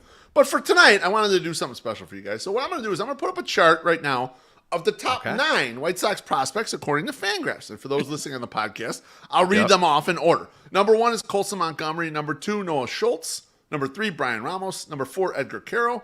Number 5, Nick Nastrini. Number 6, Jake Eder. Number 7, Jacob Gonzalez. Number 8, Jonathan Cannon. And number 9, Christian Mena. Now, the game tonight is going to be, I'm going to read you a little excerpt about one of those 9 players, and you're going to guess who the fuck the excerpt is about without naming them, without anything. So are you guys ready to play? We'll go in opposite order, and we'll see how many of you guys get right. I'm betting on 0, but we'll try to see how you guys do. It sounds a little rough. I mean, you might guess correctly once, but like you're not going to really know. So you ready for the first one? Let's do it. All right. It says, even at his size, his delivery is consistent and repeatable. He's remade his body almost entirely in the last few years and looks more lean and athletic than ever before. He likely won't have monstrous bat-missing ability, but he has a high-floored number 4-5 starter prospect thanks to his repertoire depth and command. He doesn't have to be put on the 40-man until after the 2025 season, but he'll likely be ready to debut from a skill standpoint before then. So which one of these prospects that I'm putting on the board, Teresi, am I talking about there? See, it feels like Schultz because you say about the size and the repeatable delivery, but he's tall. doesn't feel right because I'm gonna say it's Jonathan Cannon. Okay, MSS. Who do you think it is? I was gonna go with the Christian Mina. So Christian Mena. Okay, Mena. Is it Mena or Mena? Mena. Jonathan Cannon is correct, Treasy. Nice job. Damn. Very good pull right there. In theory, could be either of those guys because they're both control first pitchers. So very, very nice job. Next up, he has a few well-defined warts, but we're excited about the many things he does well on both sides of the ball and think the good stuff will outweigh the bad stuff for him to be in Chicago every day in the near future. For starters, he's an astounding low-to-the-ground athlete whose powerful legs facilitate spectacular feats on offense and defense. He has plus range and is capable of making strong throws from all kinds of awkward body positions. MSS, which one of these prospects am I talking about? So it's hard because I feel like it's between two, obviously, because I feel like it's Colson Montgomery or Brian Ramos, and because both of them are also supposed to be coming up relatively quick. I'm gonna go with Colson. Okay, The fact that Treasy, it was, who do you think? the fact that it was defense heavy and throws from all kinds of different positions. I'm between. I go with Jacob Gonzalez. I'm gonna go Jacob Gonzalez. That excerpt was on Brian Ramos. So MSS, you were close. You were very close. But yeah, Fangraphs is very high on Brian Ramos's defense ability to stick at third base, which is what's comforting to read. Yeah, and obviously they love the bat profile. And the bat profile's been loved throughout Zip's projections for a few years too. So I think there's a lot of people that are coming in there on Brian Ramos. Kylie McDaniel of ESPN actually just rated him in his top 100. He was the 90th ranked prospect. So it is Brian Ramos season. Next up, here we go. We buy that there's variance around this evaluation, but most of what he's doing on defense happens too slowly, and runners end up safe on otherwise routine plays. His hands and range are both comfortably below average. Who are we talking about here, Treasy? Oh man, I think I'm just gonna go with the same one again. I'm gonna go Jacob Gonzalez. My Sox Summer, who do you think? Edgar Cuero. That one was Colson Montgomery. Colson Montgomery. The I didn't want to believe it. I didn't want to believe it. Beef. They're down on the defense of Colson Montgomery. It's kind of led me to a place where I'm either going to blog this or tweet this or something. But if Montgomery and Brian Ramos both end up as being probably third baseman, what do you do with the one you don't play at third base? Where do you play that other person? Because that's going to be a decision to be made soon, it sounds like. Colson's finally a right fielder. I was going to say, it's possible, right? I mean, that's very possible. All right, the next you know one. what they're already doing? This is what they're already doing, Chirizi. They're already talking shit about him. So when he gets up, they can get that nice team control contract signed almost immediately, so that you don't have to worry. You know, they're like, you're really not that good, bud. But go out there and kick ass. The thing is, if Ramos is as good as they're saying at third base, it doesn't have to be as good of a shortstop. Right? They're just building him up. That's true. I mean, the way the Fangraphs group is talking, and even ESPN talking, they think Ramos will stick at third. Like, he will actually be a third baseman. Man. Jerry O'Sullivan says Montgomery goes to first. I mean, that's a possibility, although you'd like him. He's athletic, so you'd like him maybe to be in the outfield if possible there. All right, next up, and this one is going to be a little bit longer, so I hope I don't lose you, MSS, but I'll try to get through this quickly. Okay. His fastball alone will enable him to miss bats thanks to consistent mid-90s velocity and a healthy dose of vertical break. His robust arsenal of secondaries play well off one another. He'll call upon his heater to miss bats, confounding hitters on both sides of the plate with its rise and cut. Then he'll further frustrate his opponents with two distinct breaking balls, a slider and a curveball, with drastically different shapes and velocities, or his changeup, which mirrors his slider in a way that makes it very effective against lefties. His entire arsenal is more vertical than horizontal, with all three secondaries featuring varying degrees of drop that allow them to complement one another. But his command is still the sticking point, as the offerings he tosses out of the zone are usually big misses rather than strategically placed attempts to get chase swings. If he can hone that command, he can comfortably slot in towards the middle of a starting rotation. But if he can't, he'll still be an impactful as a single-inning late-game reliever. Who is the guy that I am talking about here out of this prospect, My Sock Summer?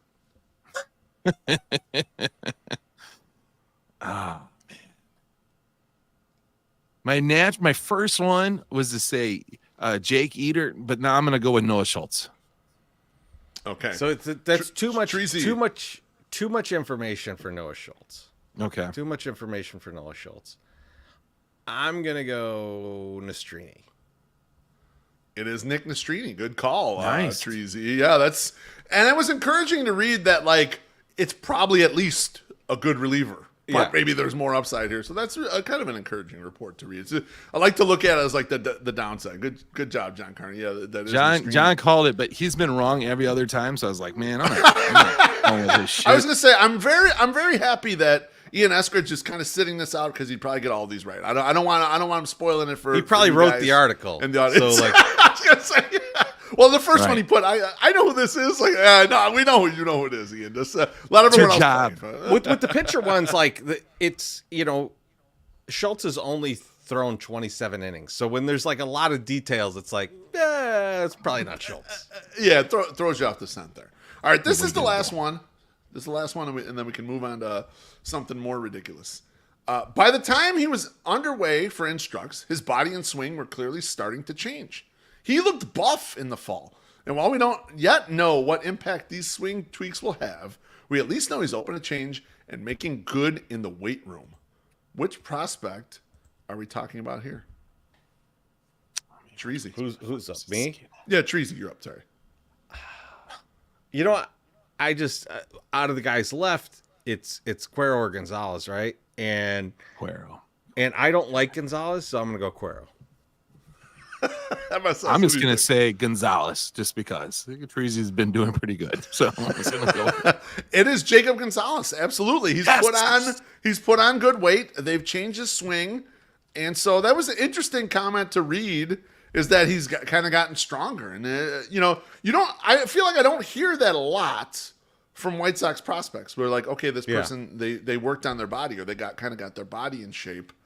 A little encouraging, but obviously he's still far away from the major. So that's our roundup there. Thanks for playing. Appreciate everyone guessing those. The shit about him when he first came up, when Josh had him on, Josh had on the guy from Ole Miss talking about him, and he was just like, yeah, he's the kind of guy, like they won a big game, and he didn't even like really high five anyone. I was like, not my guy. You're out on him. This is my guy is the guy in the jean shorts that jumps out of the stands to get involved in the huddle for the Yohan Santana no hitter. That's my guy. I need that. You're definitely the party guy. You're definitely the party guy. That's what's for sure. funny. Hey, you do MSS. Gonzalez is like an accomplished guy, high IQ baseball guy or whatever. Handled a position that at shortstop where he wasn't really athletic enough, right? And then like his plate discipline and everything is good. He just had a hole in the swing. And so if he's amenable to fixing that and amenable to getting like stronger, more athletic, who knows? We'll see. I mean, I don't know. It's still not exciting, but we'll see. We'll see where it lands. So be a really nice second baseman. Like comes to the interviews with the fervor of a Pedro Grifol. Yes. MSS, I like them all. It's about time for you to pay some more bills, man. Oh, I think so. Looking for a perfect way to kick off the new year? Start fresh with a brand new Mazda. Whether you're looking for a sporty sedan or a versatile SUV, Mazda has the right vehicle for you. With Mazda's signature sleek design and unmatched performance, you'll turn heads everywhere you go. And with advanced safety features like blind spot monitoring and lane departure warning, you can feel confident and protected on the road. Plus, with cutting-edge technology like Apple CarPlay and Android Audio, you can stay connected and entertained while you drive. And with Mazda's commitment to sustainability, you can feel good about reducing your carbon footprint. Visit MazdaOfOrlandPark.com to get all the specs and details on the complete line of Mazda. Whether you're from the Chicagoland area, Northwest Indiana, or Southeast Wisconsin, they would love to have you visit and test drive a Mazda today. Happy New Year from your friends at Mazda of Orland Park. Mazda of Orland Park, home of the Zoom Zoom Nation. 8910 West 159th Street, Orland Park. 708-444-3200. Zoom Zoom. I got to give a shout out to my Mazda, by the way, because like I've been driving it all winter. And like I'll get the alert in the morning because I'm back in the office like 3 days a week, you know. I get the alert in the morning. It's like, watch out, roads may be icy. I get in the Mazda, the fucking thing opens up, and it's like, don't worry, you don't need to be a pussy. You drive a Mazda. I was like, oh, thank you for reassuring me. And I get to work on time. You know, it's wonderful. It's why I just got a little shout out. Hey, boys, real quick, did we get to this drink right here? No, we sir. did not. We did not. Thank you. All right, good. I'm glad I caught that. Thank you, Johnny. Cheers, Johnny. Southside Bum says, Cheers, Johnny. Guys. Appreciate you, Johnny. Love you playing basketball. It did improve your stock in the 108 tourney, my friend. I won a prize at the Bums event. I tried to get Johnny. So I Take him home. That was take good. I'll take this guy. And they said no, not for the ref. I was like, you said anything. Liars. He I claims let that it he go. hit. I let it go, but like, I feel like it was mine to take. But you know, Yeah, he was whatever. definitely. Guys, it's one of my favorite segments, but probably more so my favorite intro to a segment. So here we go. Smash or pass. Smash or pass. Smash or pass. Smash or pass. Smash or pass. Smash or pass. Oh, yes. Baby. That's what it's It's all. become so legendary. It's become so legendary, you know. The viewers are dipping down, and now they just dip right back up. They're just like, yep, we're back. They know Here that's we happening. go. Hell yeah. So it's the start of the year, right? And like you get these these things that pop up, and it's like best gadgets for men 2024, blah blah blah. Yes. So I saw a couple of these and I was like, you know what? I'm gonna go through these. Oh. And I'm gonna pull some of these out for you guys and see if they are in fact the best for men, and if you want them. And I also would love to know what the commenters think about these, because like there's some that I think that commenters might like better than you guys. But we're gonna get into it. And this is the first one. Now you look at this, you might not know what this is right off the bat. It's just this kind of like blue box. It's got some buttons on top. I know what it is. This is a Bluetooth cassette player. Yes. So you could put an actual cassette in this, hook it Okay. up to Bluetooth speakers. You could use headphones. Okay. Old school style cassette player. Smash or pass a cassette player that you could use with modern technology. Beef, you first. You seem Absolutely upset. pass. I feel like we weaned ourselves off of cassettes back when CDs were coming out. We fucking junked all those cassettes and we switched to CDs and we burned all our favorite songs. We bought new things and we had the big fucking book with all the envelopes that had all the CDs in it and all that shit. We're not going back to tapes. There's nothing on tape that where it's like, oh shit, I would really love to hear the sound of that tape. Like there's none of that at all. So absolutely pass. Who the fuck made this and thought this was a great idea? God. MSS. Oh, I am passing the fucking shit like as fast as possible. We lived through this. We already had this. Batteries die. It's not cool. Like I don't care. It's like it's nice to have a phone that doesn't skip when I take a step. You know, not that tape skip because they didn't, but they But fucking got the eaten. reel would all fucking. Bro, yeah. I was going to say, how long until this thing eats the tape? Like, that's what I want to know. Because the tapes would get eaten. They'd get eaten in cars. They'd get eaten in your Walkman, whatever. They'd get eaten. Like, And you're gonna plug like headphones into this thing? Like I no, like I like not having a cord with the earbuds and stuff. well, he said because- Bluetooth, so It's Bluetooth. It's Bluetooth. It's Bluetooth. Oh, so you okay. can, Okay, you so can it's put Bluetooth. All right. No cord. Okay, so that's Don't get a hung little up on the better. cord, MSS. Who cares? I Yeah, just the don't cord's want- not the problem here. I got But you cord right here. remember- It's not a big deal. Cords are good. Yeah, but we're not moving. But you remember, like, walking with your Walkman or something, and it Yeah, falls I out your loved it. pocket, and then it like, or whatever, and your headphones go flying off. Fuck So that you guys- shit. No, You guys are I'm passing both that. pass on this. Yeah. Let me ask you what you think this Bluetooth cassette player might go for. How much you think that it costs? Oh my goodness. I'll say $185. $59.99. $159, guys. Yeah. $159. $185. Yep. Well, I didn't go over. You went over, so I win. Yeah, automatically. closer though. That's true. Price is right. That's Knowles. true. I'm I closer. bet $1. Next up, and I think this might actually be Johnny from the Bums. There's the In a few years. In a few years. Did you have to do that? This is the In a Nomad few years, Grill. this guy will be as old as Johnny. This is the Nomad Grill. This thing is like you see it folds up like a suitcase, basically. But you undo this thing. You can just put it like tabletop, and you can grill. It's a kind of on the go grill. Smash or pass on the Nomad Grill. My suck summer. Okay, I'm You passing want to on see it it. again? Yeah, here's what I'm concerned about. How hot does the part with the embers get? Because it looks like it probably doesn't get hot, so you'd probably be okay. I think it gets pretty hot. Okay, so if it gets really hot enough to hot, cook food. How about that? I'm gonna burn. This guy's cooking sausages over here. Yeah, I'm like- gonna burn the shit out of my hands trying to put this thing away, or I gotta wait it out. That's the one bad thing about the Solo stove. You can't put the Solo like stove out and like move it after you're done with the fire. You're like, I'm just gonna move it. No, you can't. You have to wait till it cools down and then you got to move it. So like it kind of prohibits you from putting it in the front of your house, because somebody will come and steal it by the time it's all cooled down. So yeah, no, I'm gonna pass on that. I don't need that shit. I don't need that shit. I don't need the injury that I'm gonna have. So. All right. Beef, how about you? Smash the shit out of that. That looks like a great thing to be used. If you go fishing, if you're going camping, even if you're just in the park and have a little picnic, it's a nice, easy thing without pulling out the entire grill. And you can make, a little bit of sausages or hot dogs or burgers or whatever. And it looks like it's quick and usable. And yes, I agree with MSS. Yeah. You won't be able to pick it up when it's really piping hot, but you can't do that with anything, so it doesn't fucking matter. It's useful. You also got the two sides, so it's easier to do two temperatures. Right? Like you see him cooking tortillas on one side. Quernzy's out in the comments saying beef doesn't do true. anything. But I would if I had that, all right? I would do that if I had that. That sounds like a great. And you know what else I'm smashing? The carne asada t-shirt. Put that picture back up there. My guy's got a carne asada t-shirt. I smashed that too. I'll smash that suitcase that looks like a grill. I'll smash them both.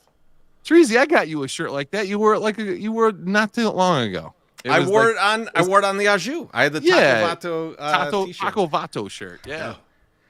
Yep. How much do you think that one costs? Oh, that's $300. That is $84. That is $695. Yeah. I smashed that at a lower price point, please. Smash that on sale. The guy in the pictures with that thing didn't even get paid $600 to do that photo shoot. So I feel really bad for him. I would prefer to buy a case of wine over that then. I'm sorry. I made mistakes. Oh my God. All right, next up. This is the Ember temperature controlled smart mug. I know how much this costs too. This is app controlled, and it keeps you can set the temperature that you want your coffee to be kept at in this mug. Now, one thing I want to say about this one, there's two of them. There's two different versions, but that one's 10 ounces. The biggest one is 12 ounces. Okay. Just so you got that in mind. So, Beef, smash or pass on that? I'm going to smash only because I like the concept of constantly keeping coffee at a temperature that's appropriate. Because I'm a guy, I'm at the age now where I'm drinking coffee most of the day, especially if I'm at home, and I'm reheating that cup of coffee, and then the pot turned off and I got to heat up the next pot of coffee. If I can keep a cup at a constant temperature that's suitable to me, that sounds tremendous. So smashing the hell out of that. MSS, how about you? I am 100% passing on this. I drink only iced coffee. I don't need a temperature controlled anything. Not even like iced hot coffee, cocoa. tons of creamer. We know that. Here's what I would like. No, there's no my wife would probably love it, so I'll get one for her. But yeah, no, I'm passing for me. Would you get this for her? No. Because I want to tell you that it's $111. I knew we didn't that. get to guess. I knew that. I I already might knew pay what for it that. cost. I might pay $111 for that. Is the 12 ounce 150 though, or is it? It's I don't know what that one is, but it's more. Yes. The only reason I'm familiar with these is because I'm a member of the thrift like subreddit where people post like the things that they're finding, and this is the hot item. People are very excited about finding this. Like, it used to be the KitchenAid mixer, now it's the Ember mug. They're like, look what I just found. And it's like, yeah, because no one wants that shit. It's ridiculous. Like, it's like me and my $2 fucking Yetis. If I find one loaf, it's yours, bro. It's yours. The next one up, Beef. I don't want you to be too overwhelmed by this one, so I'm gonna go to MSS first on this one. But this is the Ecovacs Dbot X2 Omni Hybrid Robot Vacuum and Mop. It's the most advanced robot vacuum in the world. What's the matter? Mustache too big? Newly released, is self-cleaning as well. So this is a mop vacuum. Like, this is like the upgrade of the Roomba. The Roomba that Beeflo fucks. Yeah. So yeah, so it's vacuum, mop, self-cleaning. MSS, smash or pass? I mean, okay. The one we have sucks, but they get better like every year, right? And this has got to be like top of the line at the time right now. And even if it's just half-assing the mop job, like, it's better than whatever I'm not doing. So I'm definitely smashing this and buying this motherfucker and putting it in the house. Beef, you saved yourself there, MSS. You saved yourself, because my wife is the same way.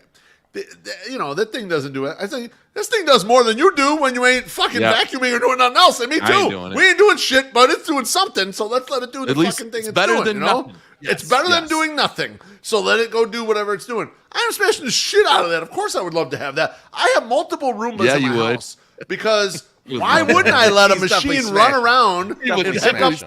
I have so much pet hair in my house. I have one of those like rakes now that you can rake the carpet. Oh my God. I rake up an entire cat and dog like every Thursday when I'm home working. So yes, I'm smashing the shit out of it. I don't care if that thing is $800. I'll buy it. Well, what do you think it does cost, Beef? I'll say it's gotta be like just under $1,000. I'll say like $850. Yeah, I'm probably, you know what? Because he said that, I'm gonna go $1,100. Well, that's a good call, MSS, because it's on sale right now for $1,150. Yeah. So that's okay. All right. Yeah. So I'll say anyone in the comments want to buy me a early birthday gift? My birthday's in June. No, that's the gift you can buy me. You just save up your tips and then buy me that instead. You know. It's like trafficking. It's like trafficking a bathroom. I feel like this is another Beef one right here. So this is the Osmo Pocket 3 Creator Combo. It's a 4K camera made for the TikTok generation. Streamers or any teenager on your list will never want to put it down, even when they probably should. And this thing like kind of folds up and like all into a very compact thing. But it's an all-in-one kind of like whole setup that you got. Unfortunately, the picture didn't save too well, but it's basically an on-the-go kind of camera that you could hold in your hand out, film yourself. You could film others. It's a whole setup for you, all in one package. Beef, smash or pass? You know what? You're right. I love that sort of thing, but I am going to pass for a couple reasons. Number one, I'm not allowed to be on TikTok because of my daughter. So until she goes away to college, this is not only TikTok. You could do with Twitter. But I mean, that's materially what you would use it for. Yeah. And number two, MSS won't give me the password to our TikTok. He's a selfish bastard and doesn't want me stealing his fucking thunder. So I'm going to pass on that, Treasy, as much as I'd love it if other people loved me and wanted me to be on TikTok. Wow. Do you want to be on TikTok? Shots fired. Shots fired. I tried to save all that stuff for our YouTube and then don't do it. So yeah, MSS. Really good. Smash or pass? So initially I thought that was just a phone on that thing that was a connected to the camera, but it's actually the thing. That's the camera. It's a 4K camera. You know what? Why the fuck not? Let's do it. If we're spending 108 money, yes, buy it, because maybe we'll make some more stuff with it. You know, maybe it'll happen. At least the Sunday Soul could be really. MSS is very generous when 2/3 of the money is not his. That's when he's the most generous. Exactly. How much 108 money do you think this would cost? Too much. Fucking much. Give me a number. 3,800. 3,800? Yeah. Beef, what do you think this is? I'll say It's probably 1,600 now. I'll say 1,200. 669. Whoa! Oh, we should buy that immediately, man. I know someone we can sell it to for 3,800. It's cheaper than the Nomad grill. It's cheaper than the grill. That's ridiculous. God damn. I don't know. I don't know what these 4K cameras cost. Fucking All right, Christ, man. last one, fellas. Last one. And I don't know which one of you. I feel like this is an MSS purchase. I feel like this is MSS. So these are Ray-Ban Jesus. Yeah, for sure it is. Meta smart glasses. Early adopters have already fallen in love with these smart glasses, which let you live stream your POV directly to Instagram and snap 12 megapixel photos hands-free. Snapping photos hands-free feels like something creepy that My Sock Summer would want to do. MSS, are you smashing or passing? I know one person that wears Ray-Bans, and I'm not even going to out him. He would definitely get these for his activities. No, I am passing on these things. I don't need anything more with radio waves around my head or brain other than the Skull Candy earbuds that I have. So yeah, no, I'm not putting these things on my face and trying to live stream my POV doing anything. I just no one wants to see that. No one needs it. No, not needing it. Beef, smash or pass? I mean, you know me, I'm not much of a sunglasses guy. I only use them as like an occasional prop for something or to hide my really drunk eyes. If we're like on a Sunday and we've been drinking all weekend, when I hide the drunk eyes, I put them on. But I don't generally use sunglasses, so I'm going to pass. I kind of like the idea of the covert pictures, but you can get yourself in trouble with the covert pictures. So we're going to pass on that. See, Beef, I thought you'd be into this because it's like you put these on at a tailgate and you live stream and you go and like talk to people and like you're just like, hey, we're recording. Like, do you want to talk? And just like you could just do so much content with just these. That's glasses. true. And how much Glasses don't know the code though. Would be Beef Loaf? How much do you think they'd be? Oh, I'll say these are like $350.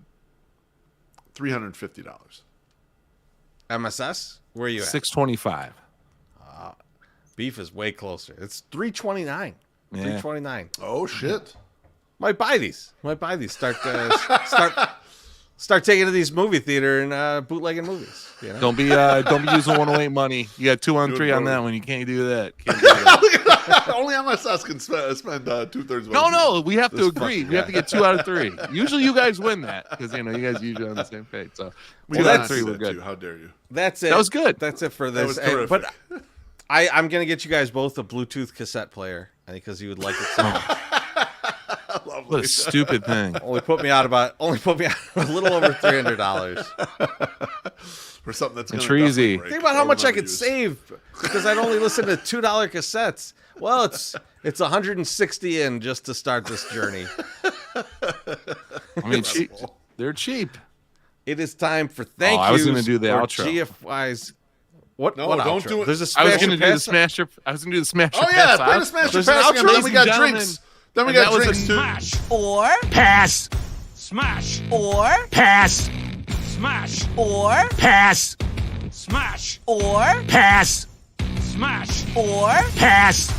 Smash. or. Pass. You can't deny the people what they want, Cherizi, and they need more smasher pass in their life. I get it. We got a couple drinks here. We got we got a couple. Yumpy says actually bought the electronic mug for the wife. She loves it, so I guess I win. Oh, beautiful! Cheers, I Yum. like it. It looks cool. See, John was saying Now- it too. John's like, play the song. I want to John's- know from Yump. Though, I want to know from Yump if he got the 12 ounce or the 10 ounce or the 12 ounce because the 12 ounce Yeah. is like a travel mug. It looked pretty nice. Cherizi's And our guy Vino, what's up, buddy? Vino. Salute, Baby. Vino. Soon, baby. Soon. We're going to do some media day shit. It's going to be fun. I didn't miss any other ones, right? I think that's it. I don't think so. No, that's it. We're caught up. Beautiful. Now it's time for thank yous or GFYs. Let's start with My Sock Summer, man. Or I'm going to start with Beef Loaf because My Sock Summer just walked away. So I just left. My GFY goes to FanDuel for bringing back fucknuts Rob Gronkowski and that stupid fucking kick of destiny. It was incredibly stupid bullshit last year. It's still going to be incredibly stupid bullshit this year. We're all tired of Gronk. Get someone else. Fucking do someone else, FanDuel. You know what's funny, Beef? I didn't even remember that he missed. Someone else. I couldn't even remember. They didn't do it live. They did it. It was like canned, which makes it even more insane. It was like, oh, he missed the thing. And it was just like a canned video. It's like, who gives a fuck about this thing? The shit's not live. It's not in front of like thousands of people. Like, why? It why should even be do this? at Like, the Super Bowl. It should be at the game, Super right? Bowl. Yes. Who gives a fuck? Yes. Make Terry Bradshaw hold or some knucklehead. Oh, Like man. Usher Don't should make have, Terry Bradshaw. like Usher should sing his last song and then All hold over. the ball for Gronk to kick. Then I might give a fuck. You should do it during a breakdown in the middle of one of the songs. Then he kicks it off and he's like, yeah. Gronk accidentally kicks him in the face, ends the show. My Sox Summer. It didn't stop David Lee Roth when he nailed that hole in his face on Jimmy Kimmel and split his nose wide open. It kept going. I mean, come on. That could be a professional. Quit being a vagina. That guy's been bleeding from the nose many a time on stage. For My different Sox Summer. reasons. Who are you thinking are GFYing? Guys, I want to thank our good friends, the Chicago Sports Bums, for their party on Saturday, which was really fun. I drank beer at it. I was this housing Guinnesses because they're delicious. And they got me a nice little gift, and I was going to put it up and have it turned on, but it's so damn bright, it doesn't come through on the camera very well. So this is a nice Goose Island Blackhawks Pale Ale fucking Leon sign. It's actually like, that's plastic. These signs are really dope, and I contacted the company because I was like, I looked on their website and they're like, most of these signs cost between $100 and $200 a piece. And I was like, oh, fuck yeah, let's get some. We get some 108 ones. Yeah, if you order 200 of them, they're $200 a piece. Okay. They're not cheap.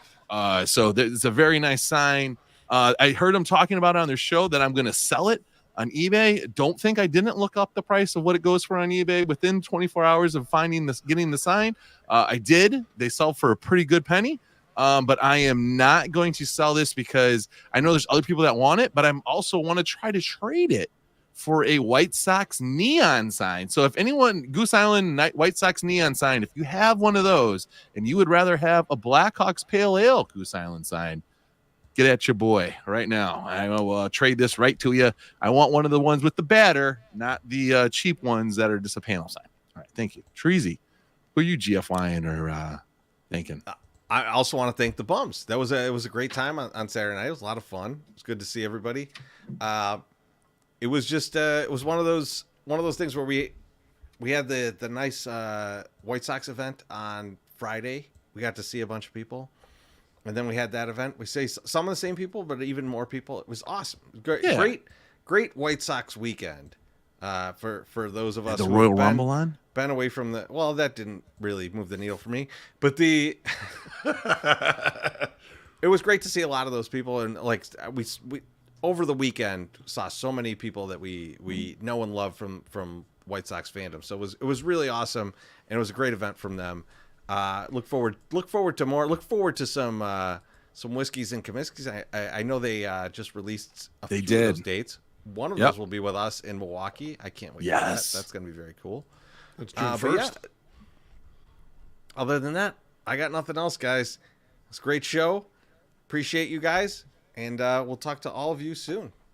Have a good night.